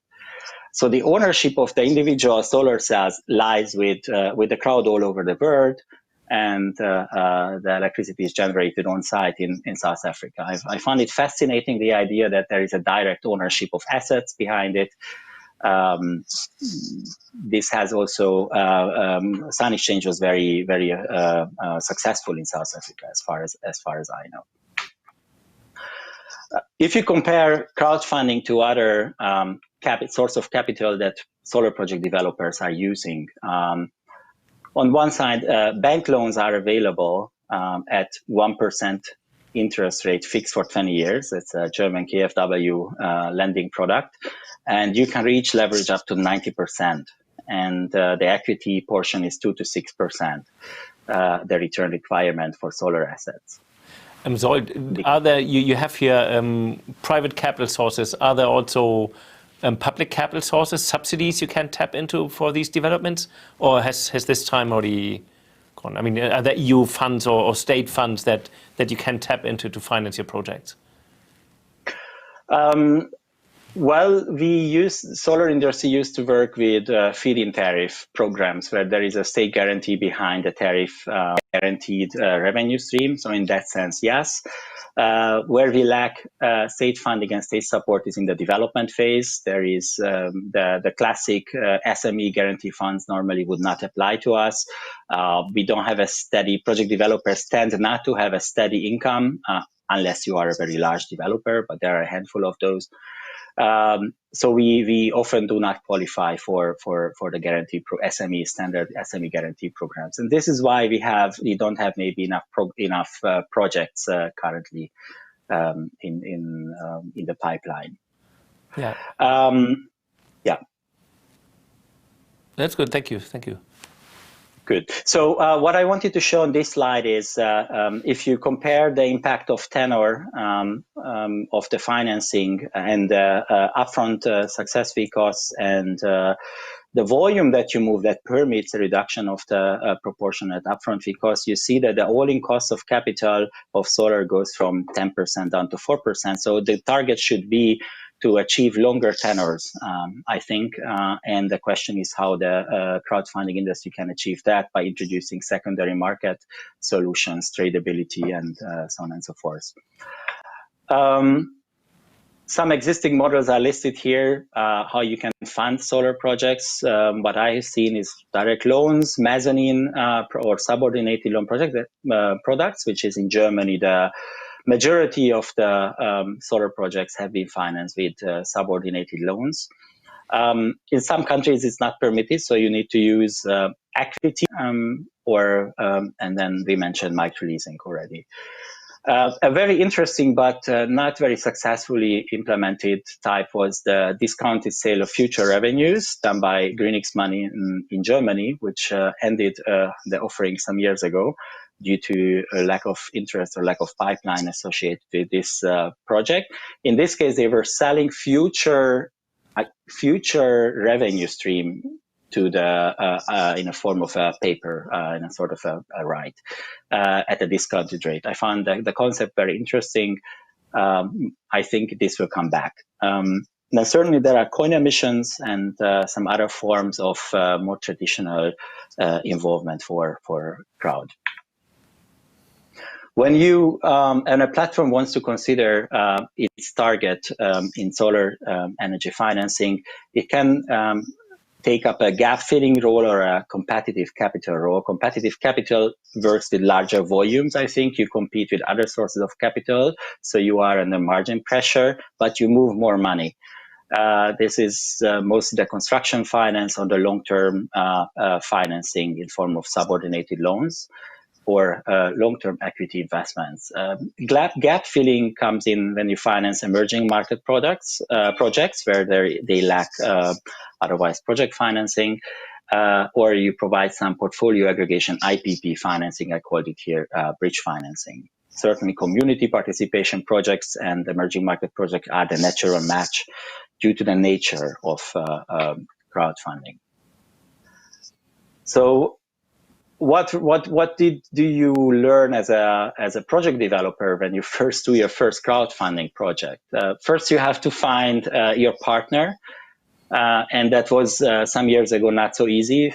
There was not one web page where you could go and hunt down all the relevant partners who are interested in doing solar energy financing. And then you have to identify your legal structure that you prefer, the tax structure, the tax treatment of crowdfunding within your planned structure. You have to understand what it means for you, what kind of withholding tax obligations there are to be considered. What are the cost benefit and how long it takes. We are told it takes about 3 months, but in reality, it's rather 6 months until you see the first cent out of the transaction for the first project. After that, it can be done faster. I really enjoyed that we had to step outside of our comfort zone and had to do some videos and write text for this. Focusing on financing, we normally don't do that. So it was a very interesting exercise. The language challenge is referring to the fact that we were funding with Solventix projects in Chile. So we had to translate documents from Spanish into English / into German. I'm very curious how the cross-border transactions will be addressing the language challenge in this regard, actually. Yes? No. I was just laughing at your comment about the language barriers, of course, that will remain. No regulation can remove the language barriers. We will see how that works out. That will be an interesting challenge, specifically in those countries that have a very strong, national feel and that rely on their own language. Yes. Yeah, that's very true. Yeah. So what was a steep learning curve for us? We were first shocked how expensive crowdfunding is, seeing 9 to 10% upfront costs that you would still see in some cases. We understand where this is coming from, but we were targeting a much lower in our head. So you have to learn and accept reality.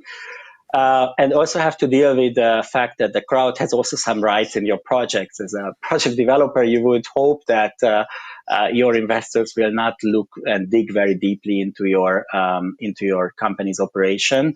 And let's hope it stays like that, because this is one of the biggest fears that comes with crowdfunding, how much interaction and disturbance will come if you operate well. And what happens if you have some issues coming up, as they always do? How much flexibility can you retain and how much do you have to give up?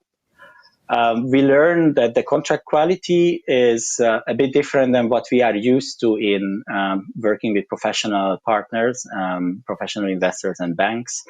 Especially what we were lacking at that point is addressing the platform risk from a borrower's perspective. What happens if the platform goes bankrupt? What happens if the platform is not available? There were, for example, no availability guarantees that technically the platform during the funding period will be available online. And some other minor issues that we had to put in context and evaluate for us, is it relevant or not? It's new, so you have to deal with new risks.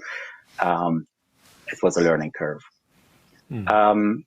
We also spent some time and money on negotiating those contracts, but I think in the meanwhile, the contracts have developed more. The lack of information as a first-time crowdfunder developer was also apparent to us. We were trying to find sources, how to fund solar projects, what to think of, what structures there are, and there were very few sources available. So we had to create knowledge ourselves. The AML and KYC requirements are for crowdfunding, thankfully, very low. We're very happy about that. However, we had some concerns because we were using funding in Canada and with Solventix, and the bank was very strict on AML and KYC requirements, that you are not supposed to use any funds that are coming from illegal sources. Now, what happens if it turns out that one of my investors did that? What can you do against it, and how do you react? So we had to digest this risk for ourselves. I think there is still some unclarity how the bank would truly react. Let's hope this case will not pop up.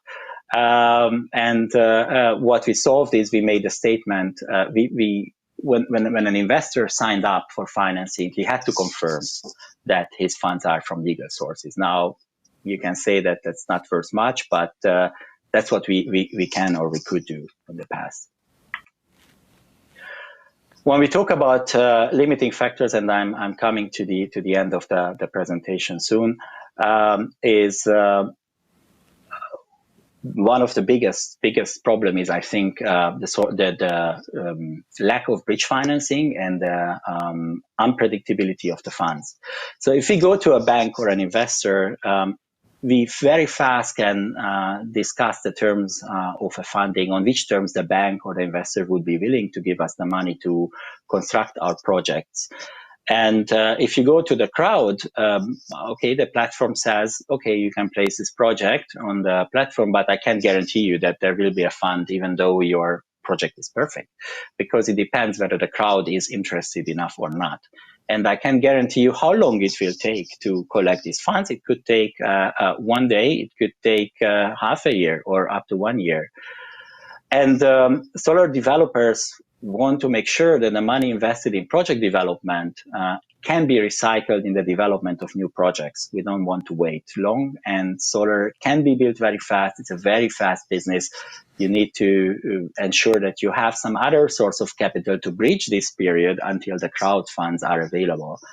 We solved this with Solventix for this project by using funds from the management, but it was a small project, so it was doable. But if on a large scale and repetitive project, it's very difficult to find this source. And you don't want to pay double for the same financing, or double upfront fees. So that would be a great thing if there would be a solution where the platforms are able to channel, for example, funds to project that they screened, they channel a bridge financing that will be then refinanced, maybe in the first attempt or the second or third. Is there a question? Yeah, yes, actually, we have a question. That's actually asking you to look forward from where you are right now for a long time. But the question is, how do you see innovation, solar crowdfunding in the next approximately 30 years? I presume all these issues are going to be solved. Well, yes, I believe that there will be a secondary market for trading any long-term crowdfunding commitment. So we will solve the tenor issue by that. The risk return, the more the crowd understands and the larger volumes are moved, the return requirements will match more those of pension funds and long-term investors' requirement. I think that crowdfunding will become a standard in engaging local communities. It is becoming more and more sort of a regulatory requirement as well. So we will see more and more crowdfunding, community crowdfunding projects in the future. But I take it, Isolde, you view crowdfunding as not only a long-term thing, but a here and now solution to some of your issues. Yeah. That's correct. We are very interested to engage the crowd in the development finance for an early on investment, and throughout the life cycle. In Italy we have found a partner already to set up community participation programs for the projects that are coming up. Actually, in Italy, that was also a local requirement to do that. It's very welcome by local authorities if you make an offering. There are actually platforms in Italy that are specializing on this kind of solutions. And are you seeing, I mean, some standardization of the documents and so forth that you have to work with, or is it, at this point, is it every deal is novel? From what I see is we have a standardized document. And for example, in Germany, you have many platforms, but behind the many platforms, we have one platform operator in the background. So it's like sort of a white label solution.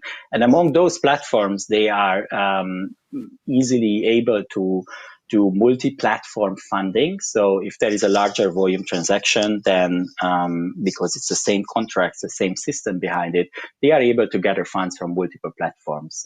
I find this very interesting and a very good solution for larger volume investments and larger projects. Yeah, thank you. That's very interesting. The aspect about larger transactions, that I take that you have difficulties to finance larger transactions on one platform for now. That's true. It's mostly because of the investment volume that you need. But again, you have to look at the different parts of the life cycle. If you are looking at the development stage, the 6 million limit would enable you to fund a very significant volume of a project portfolio. Yeah. Maybe as a mix of your existing funding, where we use private equity and then we use also crowd financing. Yeah, and you mentioned at least twice the hope within 30 years, so that is a good time frame for a functioning secondary market. And so this is something maybe we can address to the listeners from the European Commission that have looked at this, and not only the Commission or the Parliament, with the new regulation that is coming into force next year, where we have cross-border transactions, and where they were not feeling safe in allowing secondary transactions to happen, where they open up a form of bulletin board where platforms then can offer, or where investors can offer their participations to other investors, but it's not a full functioning market. For that, we would have to refer back to existing regulation under multilateral trading facilities, which in the past have proven too expensive for crowdfunding transactions. And you already mentioned the cost factor earlier on as well. So you want to see reduced cost and increased liquidity. How long do you have, do you think, if you want to use crowdfunding efficiently, before you need to have a functioning secondary market? 1 year, 5 years, 10 years? Well, to reduce the upfront fee burden on the projects, either reduce the upfront fees, but the platforms needs to operate. So if you can look at 10, 15, 20-year tenors, that would already reduce the burden of these upfront expenses that you are facing. I do think that the tenor problem needs to be addressed in this regard. And if the project life is 30 years, so if you get a shorter term funding, it makes it just more difficult to use it. What you have to consider is if you start a financing in year one, let's say at 4% interest rate, then when you sell this part of loan after, let's say, 5 years, you have a proven track record in the project. So maybe you will be able to sell this ticket at a lower price or an extra benefit. So you as a seller make a profit out of this transaction, and that could maybe finance the platform that is doing the secondary market itself. That would enable you to pay a fee to this platform, because the de-risking due to the operational phase has already taken place. Yeah, that's just one thought to that. Okay. Yeah. Yeah. So we have still 5 minutes we can spend on discussing a little bit. You had a few points of, well, not criticism, but aspects where you'd like to see the crowdfunding industry to improve. And we addressed it. There was the question from Ron about standardization of contracts, and arguing that there's one player who owns a number of white label solutions, and therefore we have a standard contract, isn't yet a solution for the whole market. It's a good idea, but So how do you see that when you approach a new platform, as I believe you just did in Italy, and you get confronted with new legal documents, potentially in Italian, that is a lot of upfront costs on your end for every new transactions. Do you see any availability for them to discuss this and engage you in order to accommodate your needs? Actually, we have seen a very great openness in Italy to finding proper solutions for our needs. We have been engaged in discussing different structures that are addressing the need of the investors and then the need of us. We didn't get as far as negotiating documentation yet. It will come in the future, especially. I really hope that the Italian legislation will permit lending solutions for regular investors and not just high net worth individuals, and that would solve a lot of problems. But then the discussions will start on the contracts. So far, we see a very constructive approach from the platform side. Yeah. Very good. And to the issue of the fees, I mean, we know that cost of capital for you going to crowdfunding platform is quite high. I believe it's also quite high if you go to a private investment fund or a business angel, maybe a little bit lower. What do you see the industry should be doing to decrease this over time? I mean, for sure, one is scale and transaction size. For that, they need more investors and so on. But are there any other things that you, from your experience, see that would make your life even easier? And let's not go to secondary markets because they don't exist for now. I understand that. I was putting it out as a future that I could think that would help in this regard. But yes. Volume, I think, is a key element in reducing costs in every market in any aspect. Competition will do the other part, especially European competition. Solar developers are under very strong and large margin pressure. The state subsidies on feed-in tariff systems are disappearing. We are exposed to market risks, so-called merchant electricity risk nowadays with the large projects. And it's also reducing our margin. So there will be on the capital markets, the more competition there is, the cheaper the funding will get eventually. So there is that process. If there would be some sort of support from the EU side, of course, that would be very beneficial if it's in a very simplified process and not a very complicated process available. Thank you very much, Zsolt, for your time and for your insight. It was a pleasure to have you here. It was great. Thank you very much. Yeah. And, thank you very much. Yeah. We wish you all the best with your ventures in Italy. Okay. Thank you very much. Thank you for the invitation. Bye-bye. Thank you. Goodbye. Goodbye. So, Ron, now we've had a quite interesting discussion here on fairly detailed, I would argue, on the solar aspect, but also on the technical aspect of structuring the financial deals. And we also heard at least two things that the industry should get a bit better with. Standardization of documents, and we've heard this 7-8 years ago already in Brussels that there's a need for this, and the cost of transactions. The cost potentially we can address in our next discussion. For Deloitte, do you usually engage in activities like creating standardized documents? Couldn't we work together to develop something? That's our stock and trade. Yes. So maybe we should take this discussion in an hour outside of here and then talk about this. So with that, I think we had a very deep insight here, fairly technical into the aspects of a project developer in solar and using crowdfunding, and also explaining his difficulties as a small entity in order to access funding, lack of bank finance, not certainly for some of the structures, limited availability of other alternative funds, and then crowdfunding as a solution that works, but it is costly and time-consuming, and yes, not perfect either. I think from here we should go to our next panel.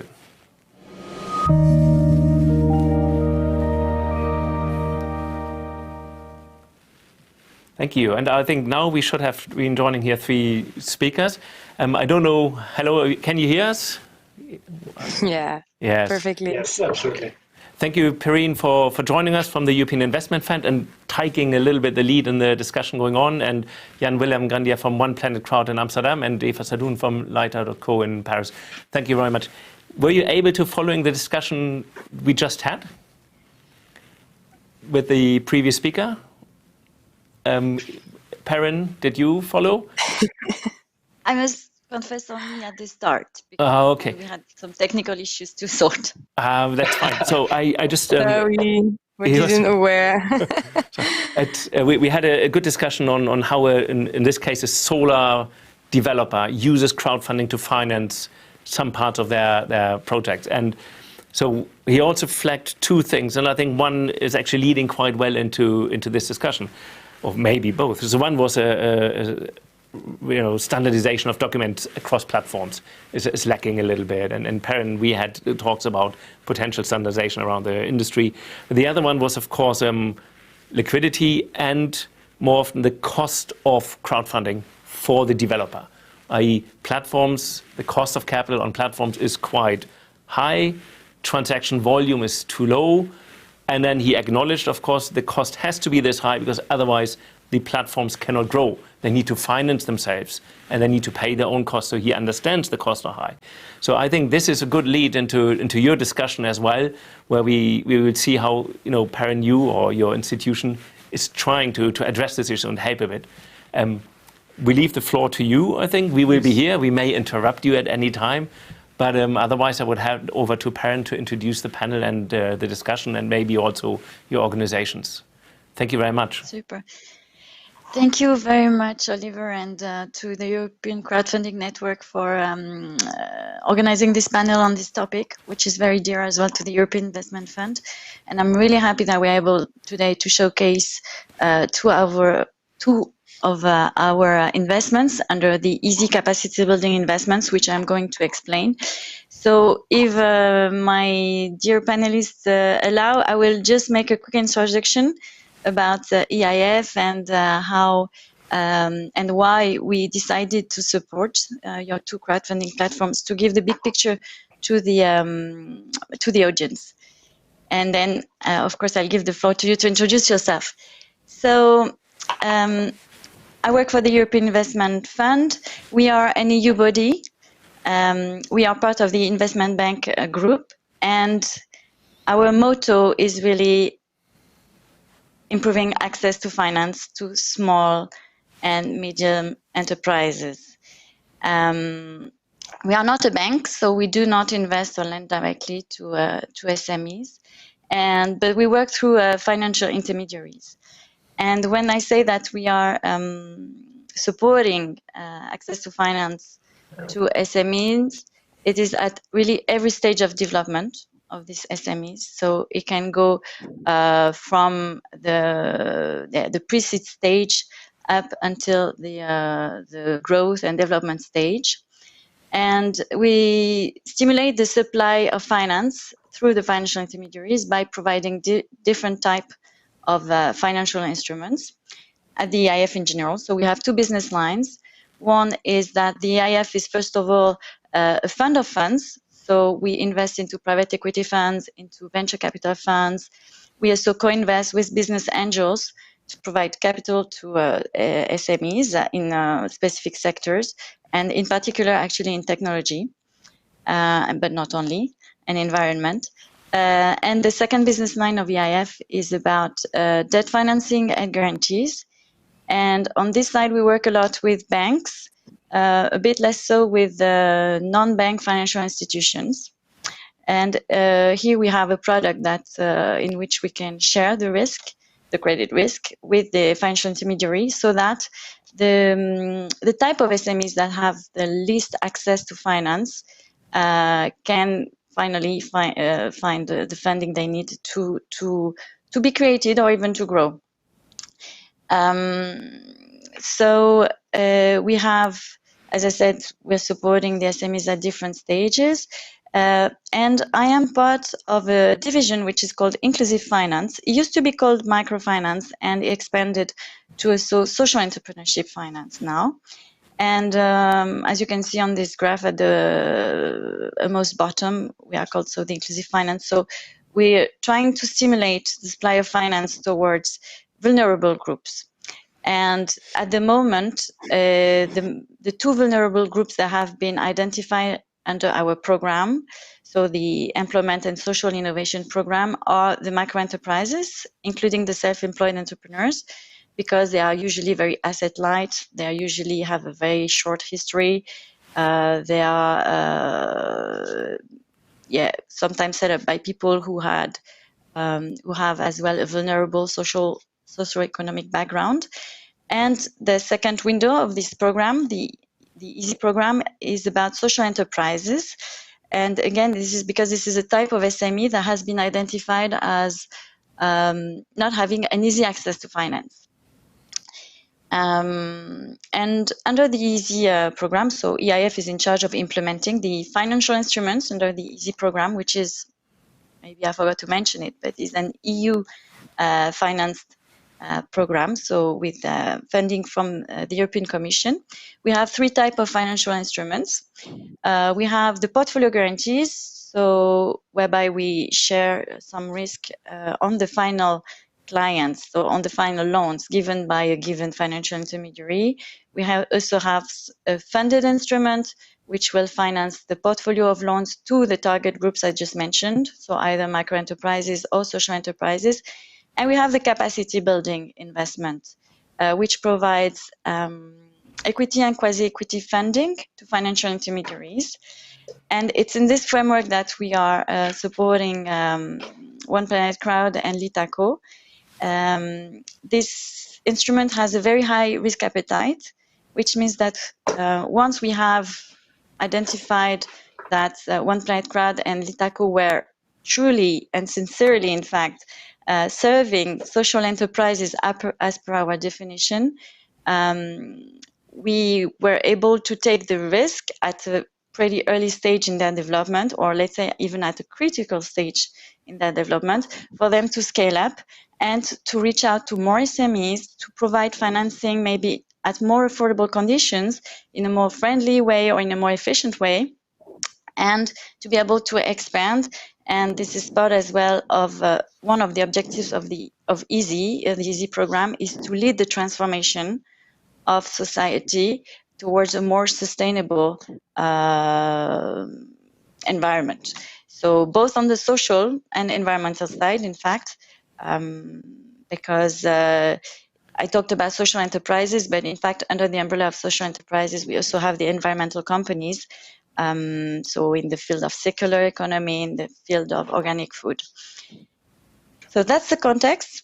If it's not clear, please feel free to ask more questions. Go as well on the website of EIF, eif.org.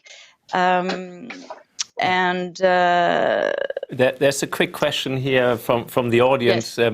Maybe you can quickly give an answer, or where to find it. They ask for the conditions that SMEs have to fulfill in order to get your support under the EASY project.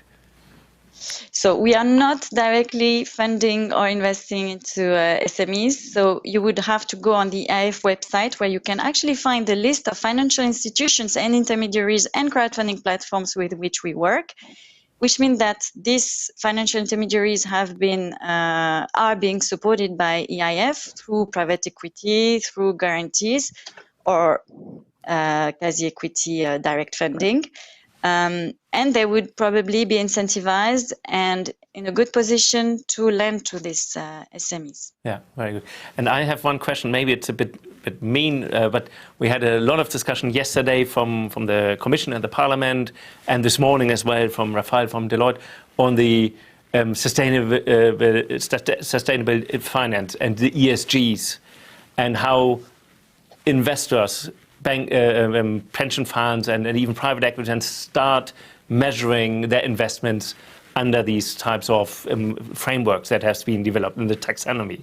Now, when you show the activity of the EIF, you basically have one line that you say, this is the inclusive financing, this is the social stuff, and everything else isn't. But will not the EIF also apply the ESGs? And then all of it should actually be social to some degree? No, absolutely, yeah. No, at EIF, every investment is analyzed under the ESG risk analysis framework. That's for sure. Now, I can also say, though, that in the inclusive finance operations, we were a bit in advance, maybe, of other product lines, in the sense that we were coming from the microfinance background, where there has been a very strong push since the 90s, let's say, to have social performance management standards in place and a code of ethics, client protection principles, because it was coming from emerging economies. So there was a strong sense that if you start lending to poor people, you have to be very cautious.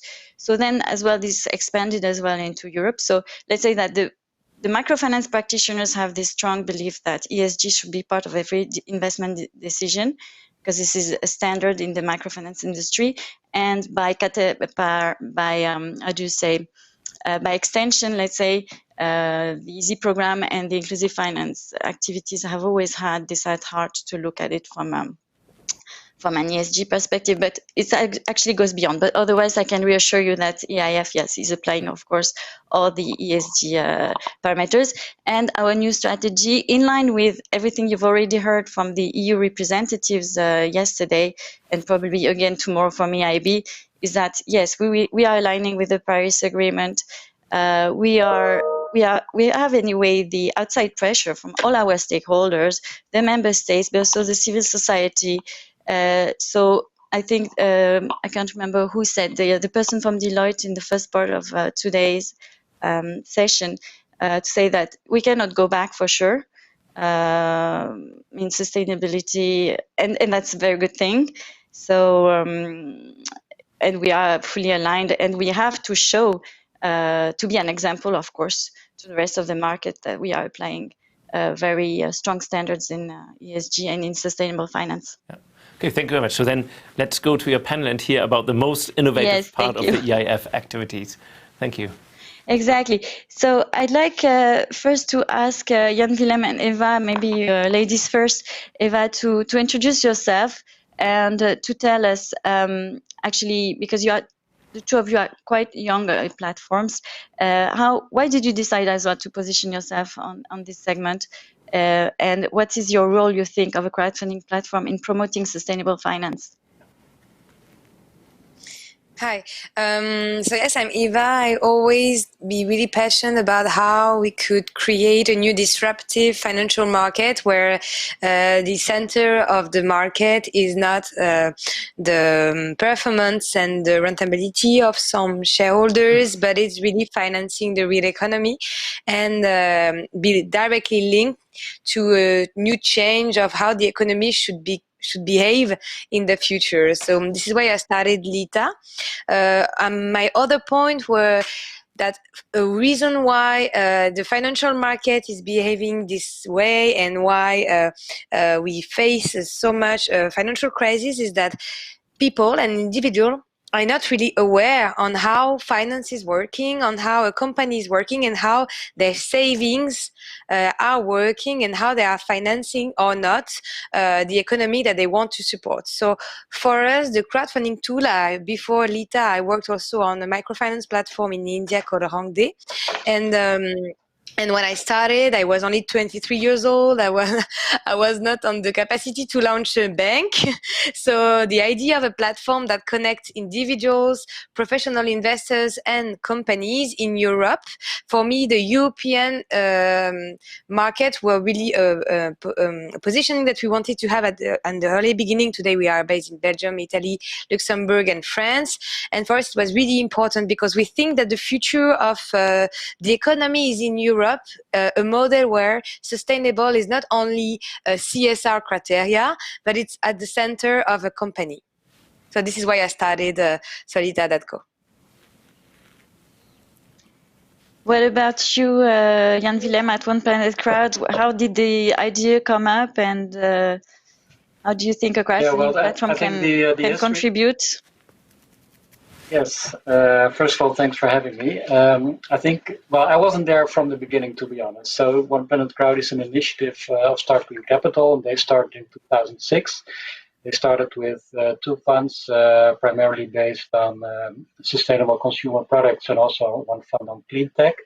And then in 2012, One Planet Crowd was initiated by Start Green Capital, and I started there working from as of 2017. So, but I think that it's to start a sustainable platform is just because it is in our DNA, because we get enthusiastic about sustainable entrepreneurs having some impact in the world. So that makes us that makes us happy, and that's I think the main reason that we do it.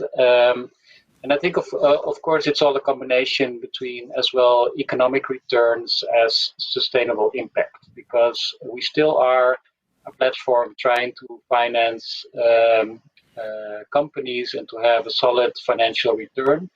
But on top of that, we only would like to finance companies who also have a good sustainable impact. And yes, we do also use the SDGs to measure this impact. Yeah. Eva, is it for you the same? Do you find a trade-off between social returns and financial returns?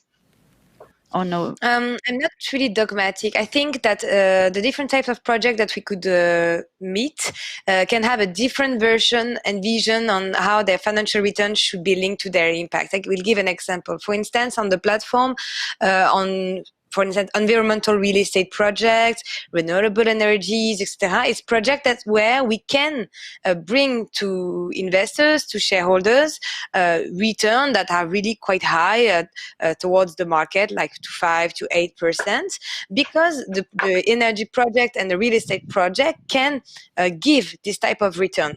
But it's not because I propose one green bond or one social bond that I can't propose also a project, more venture philanthropy project, more social, where the fact that we'll give a return to a shareholder will lower the impact. So I really think that impact investing should be more adapted to the type of project and to the type of social and environmental missions than fixing a rate where a return that could exclude some project. And we see in France, for instance, that the fact that impact investing funds have a vision of the return they should have can exclude a lot of projects that would have the needs of be financed by the crowd or by a fund, as we know that the welfare state sometimes have some limited by in offering to their citizen good home, for instance, or a good education, and that sometimes social entrepreneurs have this responsibility to bring that type of services. Yeah, so not being dogmatic, so not to miss any opportunities and to be actually inclusive in any type of project that has a risk-return profile with a very wide range of risk-return profiles. Yeah, okay. and for me, it's the investors that need to adapt to the project and not the project that need to adapt to investors. And this is really something that we try to show on the platform. Mm-hmm. So you are claiming, and I can testimony that you are sustainable finance crowdfunding platforms, but what is your definition of sustainable finance platforms, or what is a must-have, in your opinion, for a crowdfunding platform to claim that it's actually sustainable? Because I'm guessing that's the notion is very trendy. How to avoid greenwashing as well. So what is your definition, and as well, what would you define as greenwashing in terms of sustainable crowdfunding platforms? Social washing. Social washing, yeah. Well, I agree. Sustainability is a broad concept, and you can have all kind of definitions for that.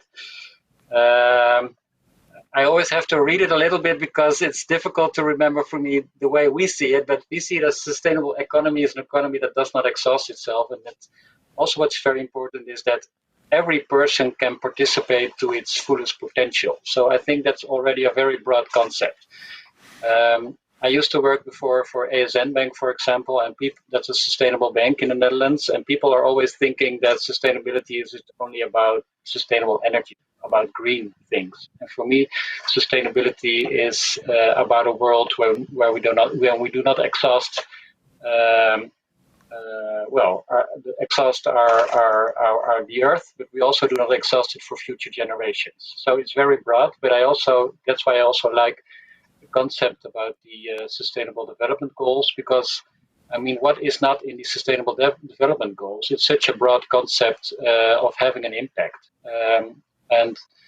I think you mentioned that before, Perrine, I think sustainability is the future. I think many companies, as we see it in the Netherlands, are already, I think, really personal driven to have some kind of impact because they see that we need to change things.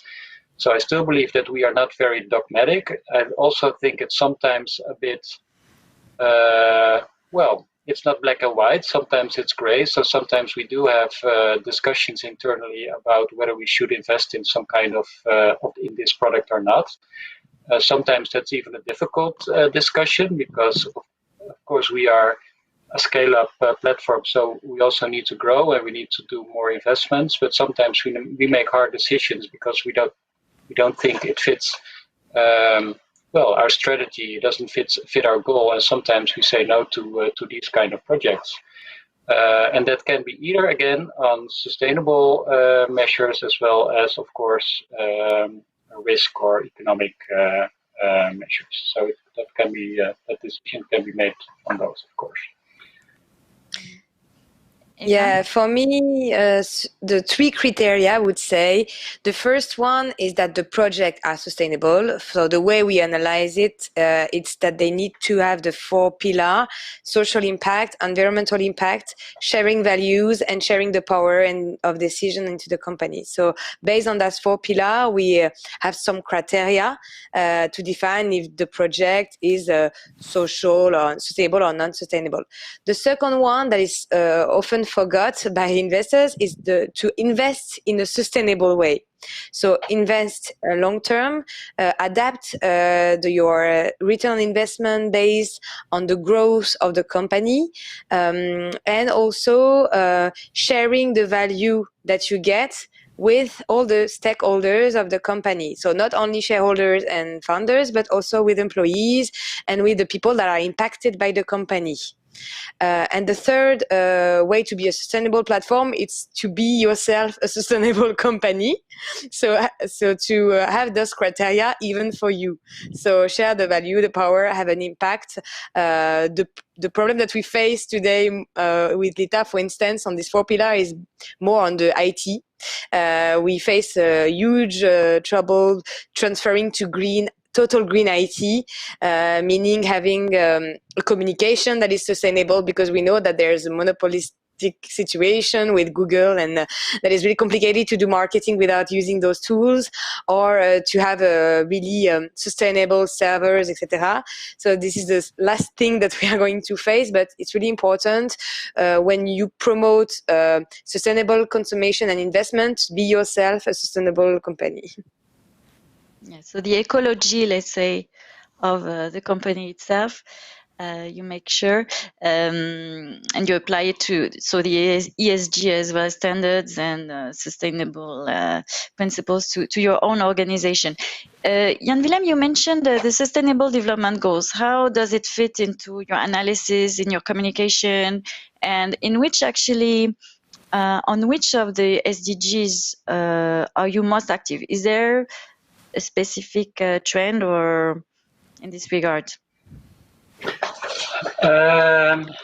So your first question is, well, I think it is involved in our full investment decision-making process. So when our investment specialists are having their first talks with the entrepreneurs, they are already assessing what the impact could be.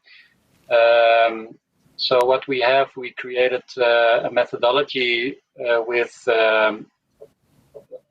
a number of standard KPIs per SDG, and we try to see if there is a fit, if one of those KPIs on one of those SDGs fits to this company.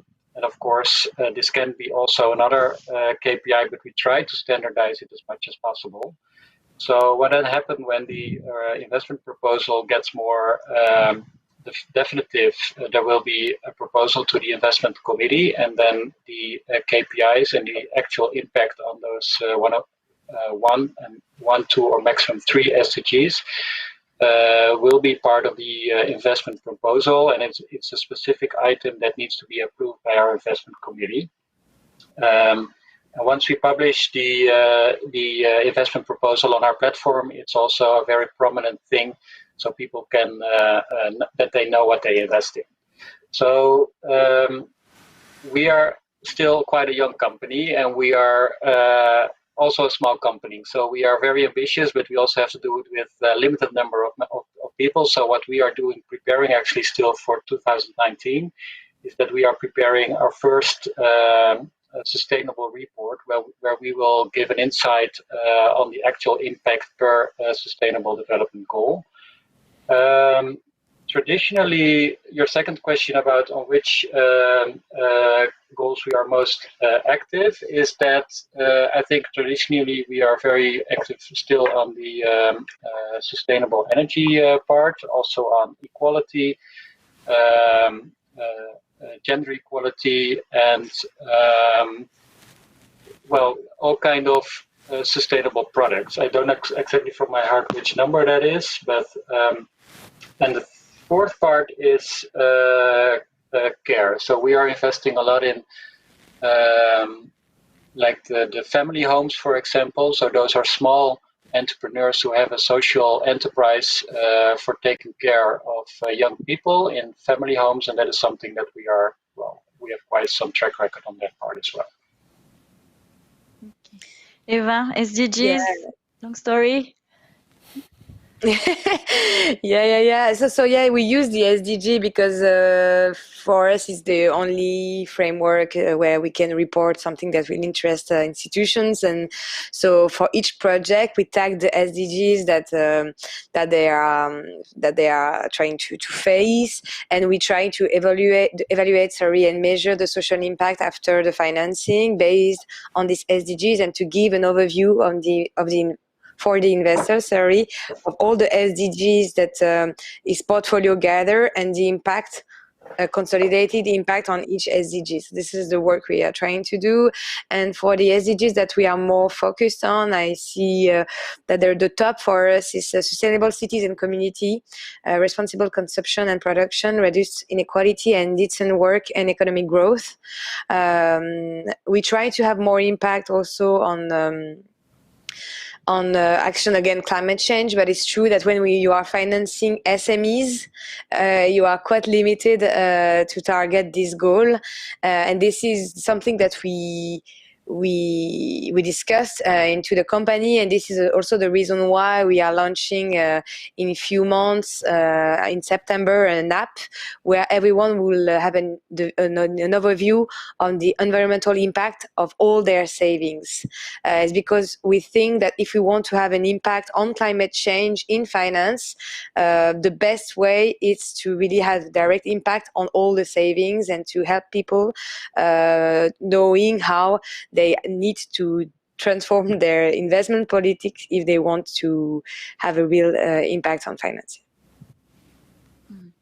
Well, I'm sure the audience now is convinced that you are both very sincere and that indeed, I mean, sustainability is in your DNA, because I see a lot of rigor as well in the methods that you are using. But this, of course, requires a lot of additional work, in fact. So what is the influence on your business model in the end?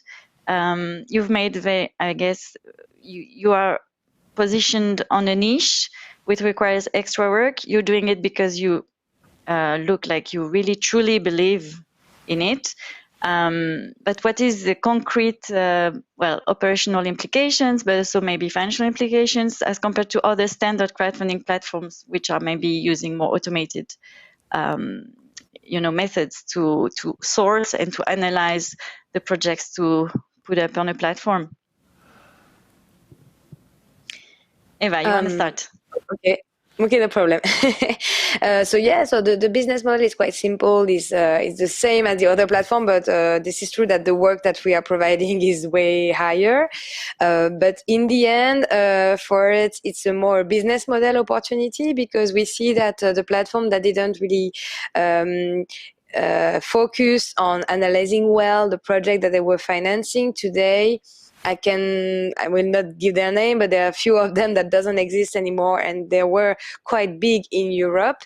So for us, the professionalization of our investment process, it's really something that will provide us first a good notoriety, will make the project more sustainable and make our investment more sustainable. So for us, it's just a smart way of working, less than an effort in terms of business model. So we are taking 5% on all the success fees, and we are also doing some consulting services for impact fund and for companies to structure their economic model.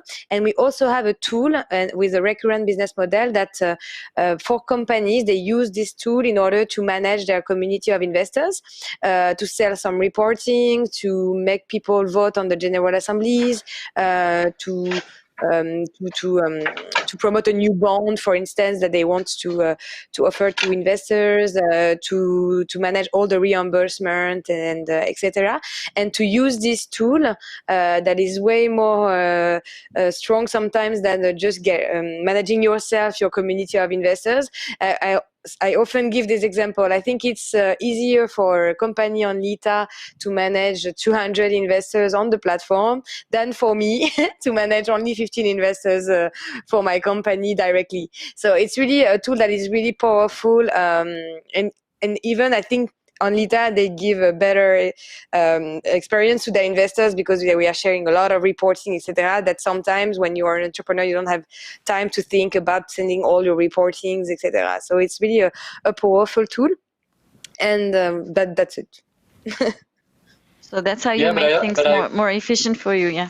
Yeah, go ahead. Yeah, but I fully agree with you that I think that having this selection process based on SDGs or sustainability, I strongly believe that it adds on the quality of the projects that we put on our platform. And I agree that I think we have a really strong ambition to have a good quality process before we put those projects live, and that's, as I said, sometimes a difficult decision to make, because of course we need to grow, and we need to have volume on our platform to make our investments. But at the end of the day, we believe that we will only succeed if the quality of the projects we put on our platforms are going to succeed. And I think this is one thing that will help definitely with that. Yeah. Can we interject here? We have two questions from the audience, and it might be the opportune moment for one and also for the other one. One is directed at Jan and Eva. So the audience is very excited about what you're doing, and they're sharing your enthusiasm. But they would like to know what are the volumes we are talking about when you talk about your platform. I mean, roughly, what is the volume of number of transactions and euros you transact a year?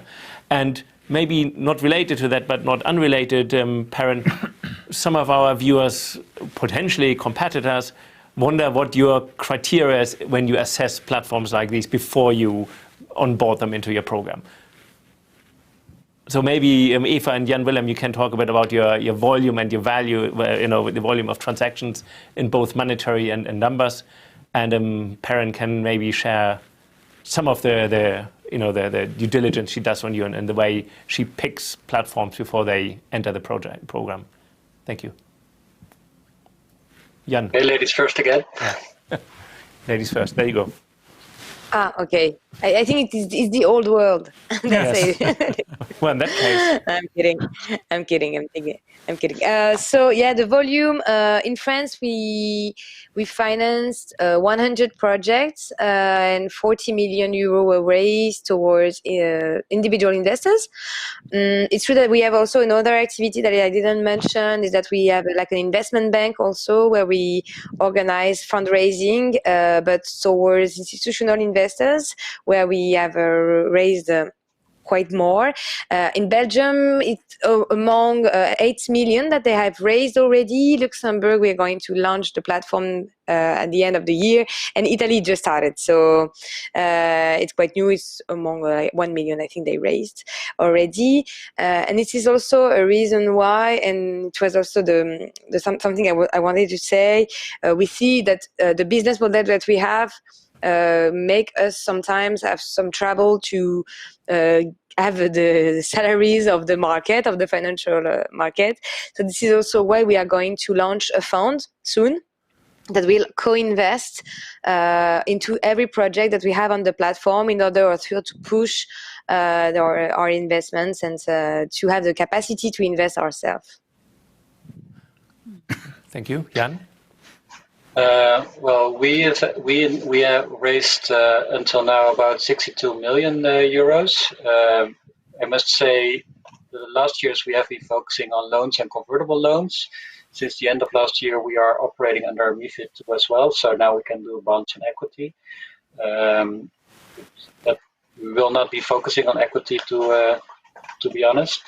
And in those 62 millions, I think in total it's about 230 companies, but I must say that at the start of our platform, we also did rewards and donations. So we have been experimenting in the past, but that's the volume that we did. What we see in general, an average investor invests about somewhere between 1,500 or 2,000 per project. But we also started last year to have a proposition for more high net worth individuals. So that means that people can invest for larger amounts just in one specific project. So we do both, actually. And at the moment, I cannot say too much about it, but we also are preparing a combination of investing with a specific fund, but also investing with crowdfunding. Thank you. And now, Perrin, maybe you can answer to the audience, what the criteria is when you look at platforms like One Planet Crowd and Lighter before you make the call, and then after you follow up, before you sign the easy program, support. Just explain a bit. So maybe one first clarification is that the easy program is open to every type of financial intermediaries. It was not, I think, expected at the beginning of the launch of the capacity building investment window that we were going to be a financing crowdfunding platform in a systematic way. So let's say that Lita and One Planet Crowd are sort of exceptions in our portfolio. We usually work more with non-bank financial institutions that have difficulties or the impossibility even to raise capital because of their legal form or because of their size or because of their positioning. So, but when we decided to finance and to support One Planet Crowd and Lita because they were serving exactly the target segment that we are as well targeting. So basically social enterprises. And so we have our own definition of social enterprises, which is quite broad and which was fitting as well the definition that they use when they finance their projects. So it was matching pretty well. We felt as well that, as Jan Willem used this expression, I liked it, that in their DNA, they were really focused and willing to support this segment. And also the fact that they're looking at social enterprises at an early stage of development. So I just remember that I said that the EASY program is to also help filling a market gap in terms of access to finance for the social enterprises. So usually this access to finance is difficult, especially at the beginning of the life of the company. So that's how we got in touch. We still have the guarantee products, but we didn't find a way to work together because this is not intermediation of finance with the crowdfunding platform. So to use portfolio guarantees is still a bit difficult. But the capacity building investments where we directly invest in the balance sheet of the crowdfunding platform is possible. So to answer the question in brief, the criteria is about what type of projects you finance. Does that fit into our definition of social enterprises? As well, in terms of amount, do you finance projects of less than $500,000? Because this is actually our cutoff amount at the moment. So it doesn't have to be the totality, the entirety of your number of projects, but it has to be really a substantial size. And then how do you analyze the social enterprises to make sure they are social enterprises so there is no greenwashing? Very good, thank you. I'm sure you will receive a lot of emails in the next few days. I know. But back to your discussion. Okay, so it's really interesting what you just said. It's really interesting what you just said, because it's really something that we faced during the crisis about how we need now to be considered as real financial intermediaries.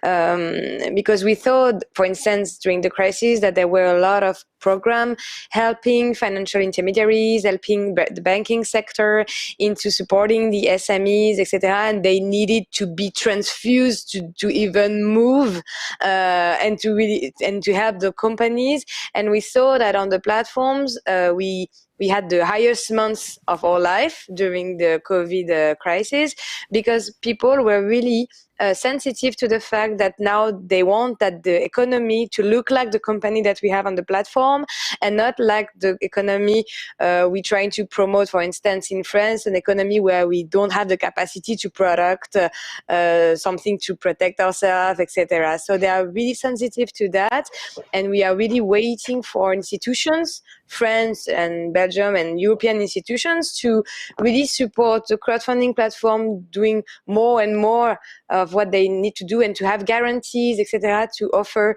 to their clients as they have in the banking sector, as we see that we behave quite well and have a really good impact on the economy. Yes. My message is now out there. I took notes. Thank you, Eva. Thank you for the transition. Actually, I was going to ask to you about the impact of the coronavirus pandemic on your activities, especially on the amount of fund raised, but also maybe on the bankability or investment readiness of some projects. Is there a trend as well in the type of project that emerged during the pandemic? And in terms of investor profile, first of all, what was the investor profile before? And are you gaining a momentum now, or has it slowed down in terms of fundraising? Jan Willem.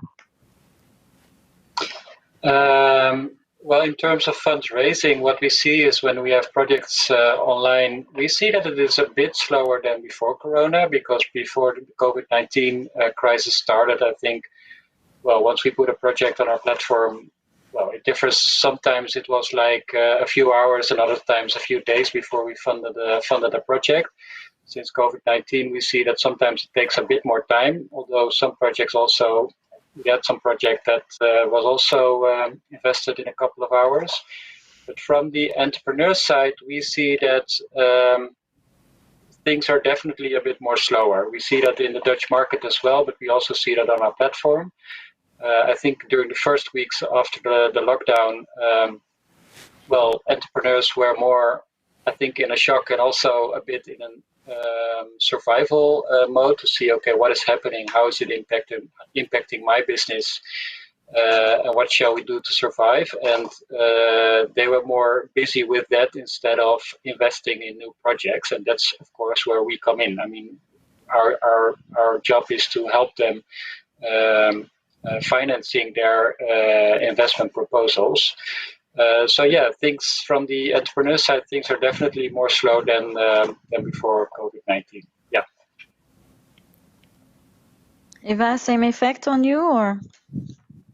It was really a high growth more than a slow on our activity. We saw that on the subscriber, our number of subscribers was multiplied by 2.5, and that we have 238 percentage of growth towards next past year activity, and that we see that this is for two reasons.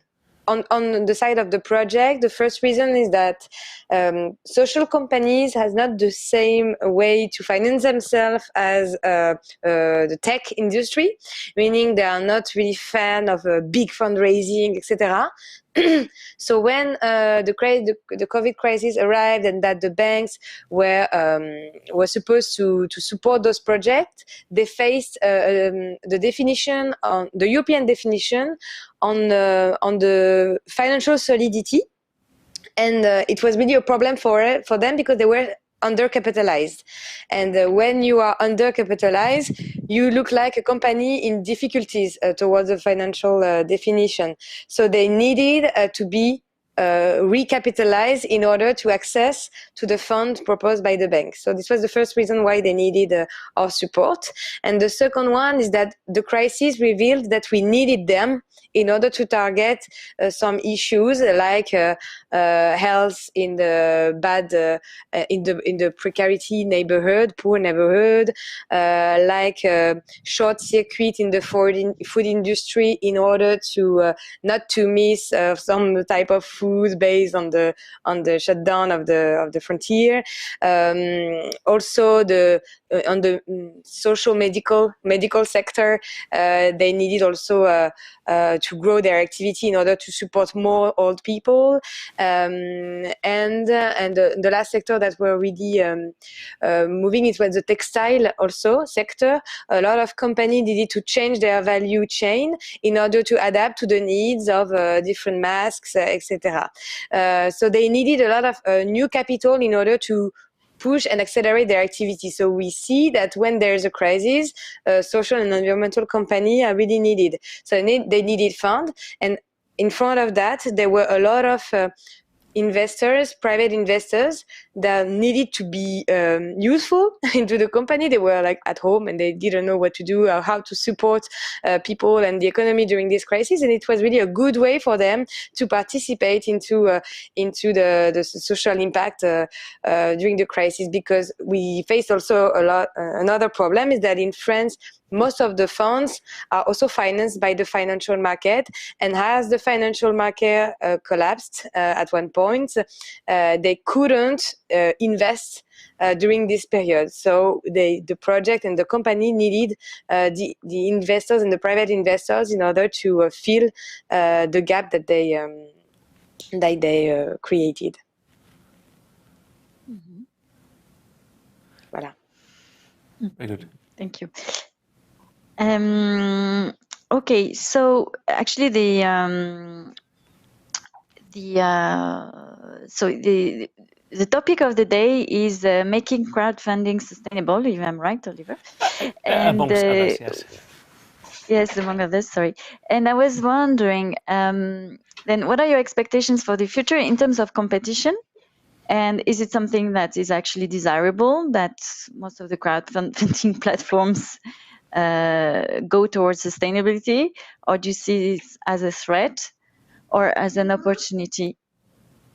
And maybe you can add to that also the view of the European regulation coming in that will increase competition on lending and security side. So that even adds another layer. Perrin, you are with your children there?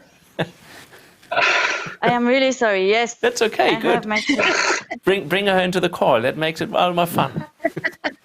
This is really crowdfunding. He's asking about. Yes. This is lockdown for you. Oh, hello. Yes, very good. Okay, so I probably seen this BBC interview once as well with the minister.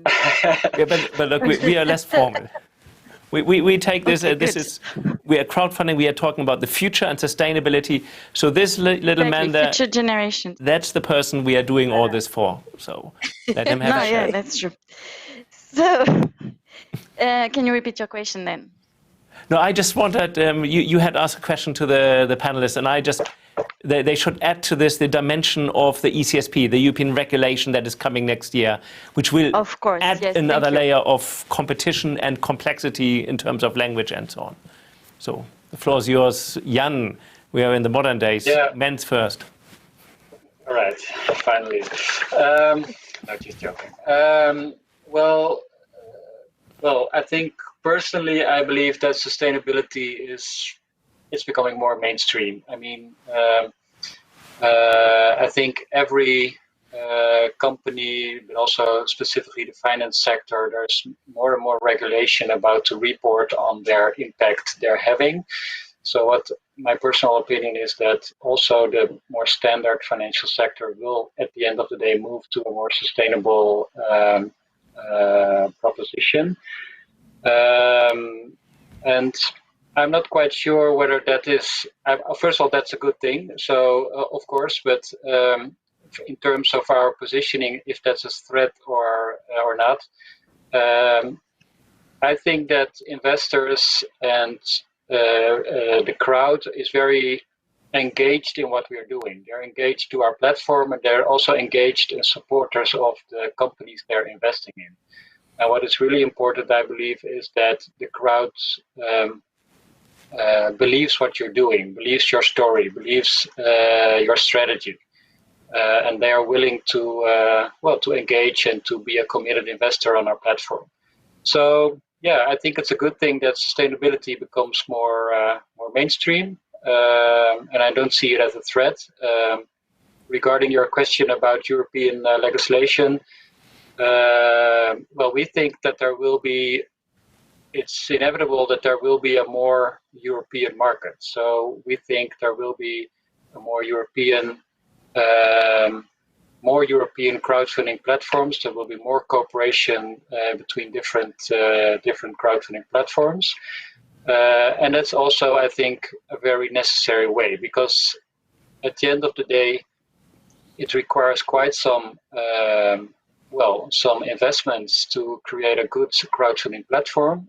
This whole sector is, I think, becoming more and more professional. We need to comply to all kinds of complicated laws and regulations, of course, regarding anti-money laundering, etc.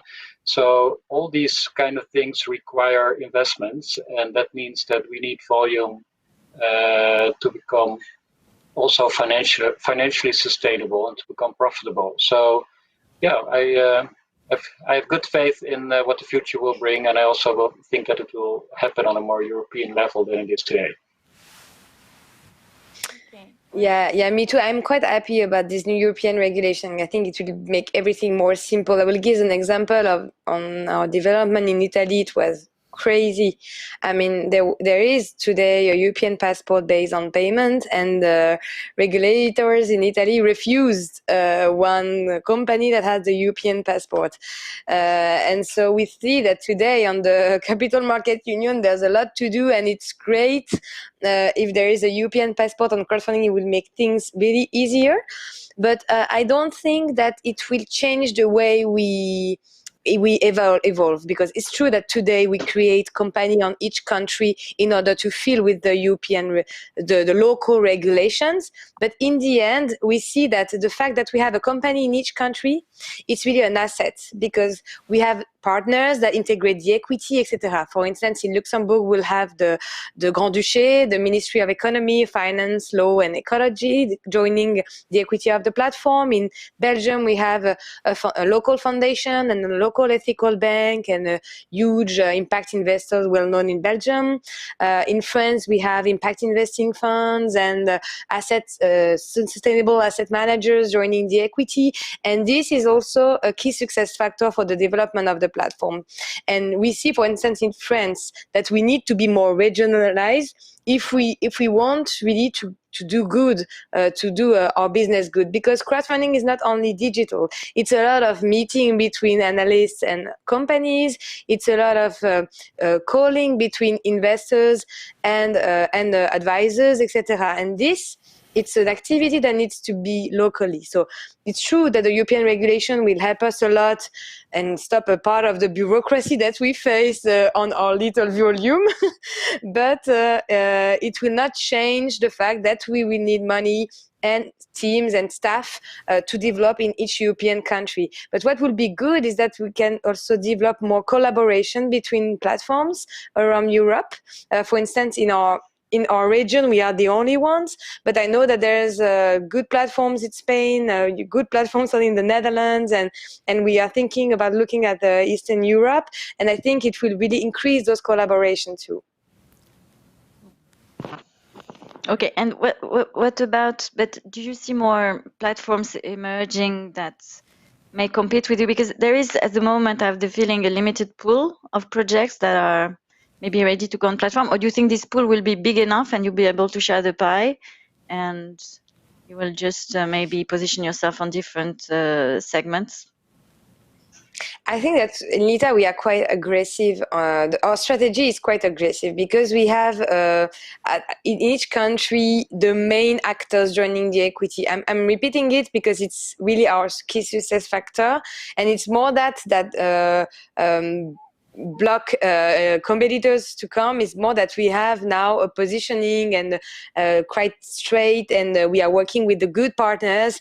That in the end we see that in the social economy there's not enough part of the cake for everyone, so it's not useful to create today a new impact investing platform in the region that where we are. It will be quite not well seen. I don't know if it will be not well seen, but it will not have a huge impact, I think, on our territory. But what we need, it's more to transform the banking sector and the impact in the investment sector.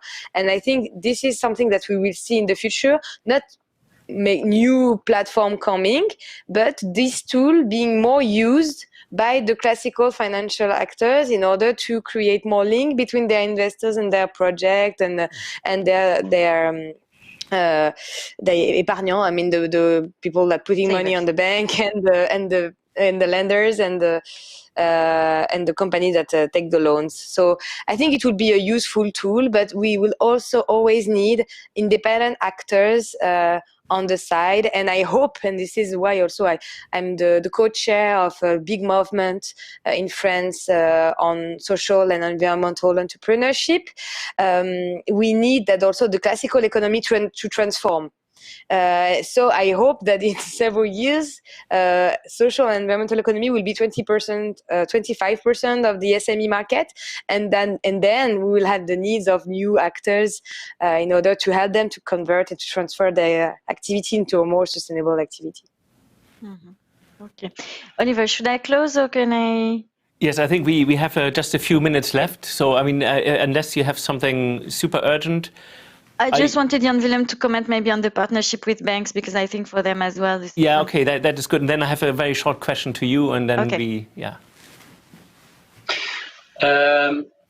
So we are we were working quite good with different banks, so we have partnerships with them, and we try to co-finance. And I think we all have a different background, and we have different risk appetite. So I think it's a good combination of working together. Yeah, and I think that will grow, because I think that also the more traditional finance sector is also learning which role crowdfunding can play in the market. So they're also getting more adapted to it. Yeah. And regarding your other question, Perrine, I just think for crowdfunding in general, there will be a consolidation in the markets anyway. And that's not just the case for sustainable platforms, but I think for any crowdfunding platforms, because there are so many platforms, at least in the Netherlands. That's the part that I know best, but it's inevitable that there will be a consolidation during the next, I think a couple of years. Thank you very much. Thank you. And Perrine, we only have a minute or so, but just for the interested viewers that now would want to send you an email to join Jan and Eva on this, illustrious panel next time, roughly how long does it take to be onboarded into the process if you are successful, and how much money have you realistically to give in total? I mean, is it like, do we talk about 5 million or 50 million or 500 billion in order to support crowdfunding platforms? Well, no, we have a very small budget. There is a lot of demand from any type of financial intermediaries for our product. So no, our budget is limited. We usually invest between 500,000 euros and sometimes 5 million, but we need to have a very, very, very good business case for doing it, for allocating so much money. So I would say around 1 million typically. And how long does it take? Takes? Well, I think Eva and Jan Willem can testimony that it took about. Eva, don't laugh. It was very quick for it in general. So from the moment, from the first contact until the signature, it took less than 6 months. Okay, but this is a time you would also have with an investment fund and with due diligence. Exactly. Yeah. So exactly. Very good. Thank you very much. Thank you very much. It was a super interesting panel. Thank you for your time, and see you around next time.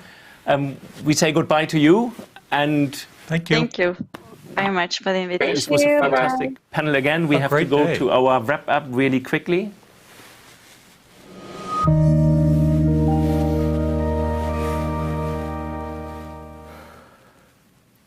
So thank you for staying with us for another 3 hours today, in case you were there yesterday already. We already slightly over time, but I think it was a very, very good day. We had an exciting opening from our friends in Italy, Ellie Schlein, about how the region of Emilia-Romagna actually uses crowdfunding in order to develop local policy and implement activities. And we heard from your colleagues, Rafael, of course, how the ESGs are impacting business at large, maybe the larger business, but how important this is becoming in day-to-day operational decision-making. And we heard from Zold about how project developers actually develop projects with crowd investment and the difficulties that brings on the technical side, but also investment side. And this is a really super interesting panel. The one thing that Perrin opened in the beginning with when she said over there that the microfinance industry moved to impact measurement, and this is maybe something we are witnessing here again. In the 1990s, we had a policy shift in development aid that left from political reasons supporting communist or anti-communist countries to impact-focused investment. So since the 90s, development aid is always asking for an impact on the economy or on social issues.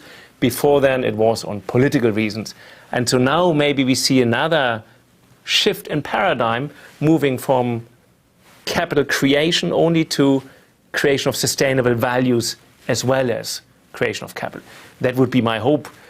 Ron, I think this was your last day with us. It is indeed. Oliver, I'd like to say on behalf of myself and again on behalf of Deloitte how delighted we have been to be with you and all of you. But tomorrow I'll be on the other side of the screen watching you. Very good. Thank you very much, Ron. And goodbye to everyone. Please join us tomorrow again. Goodbye. Thank you.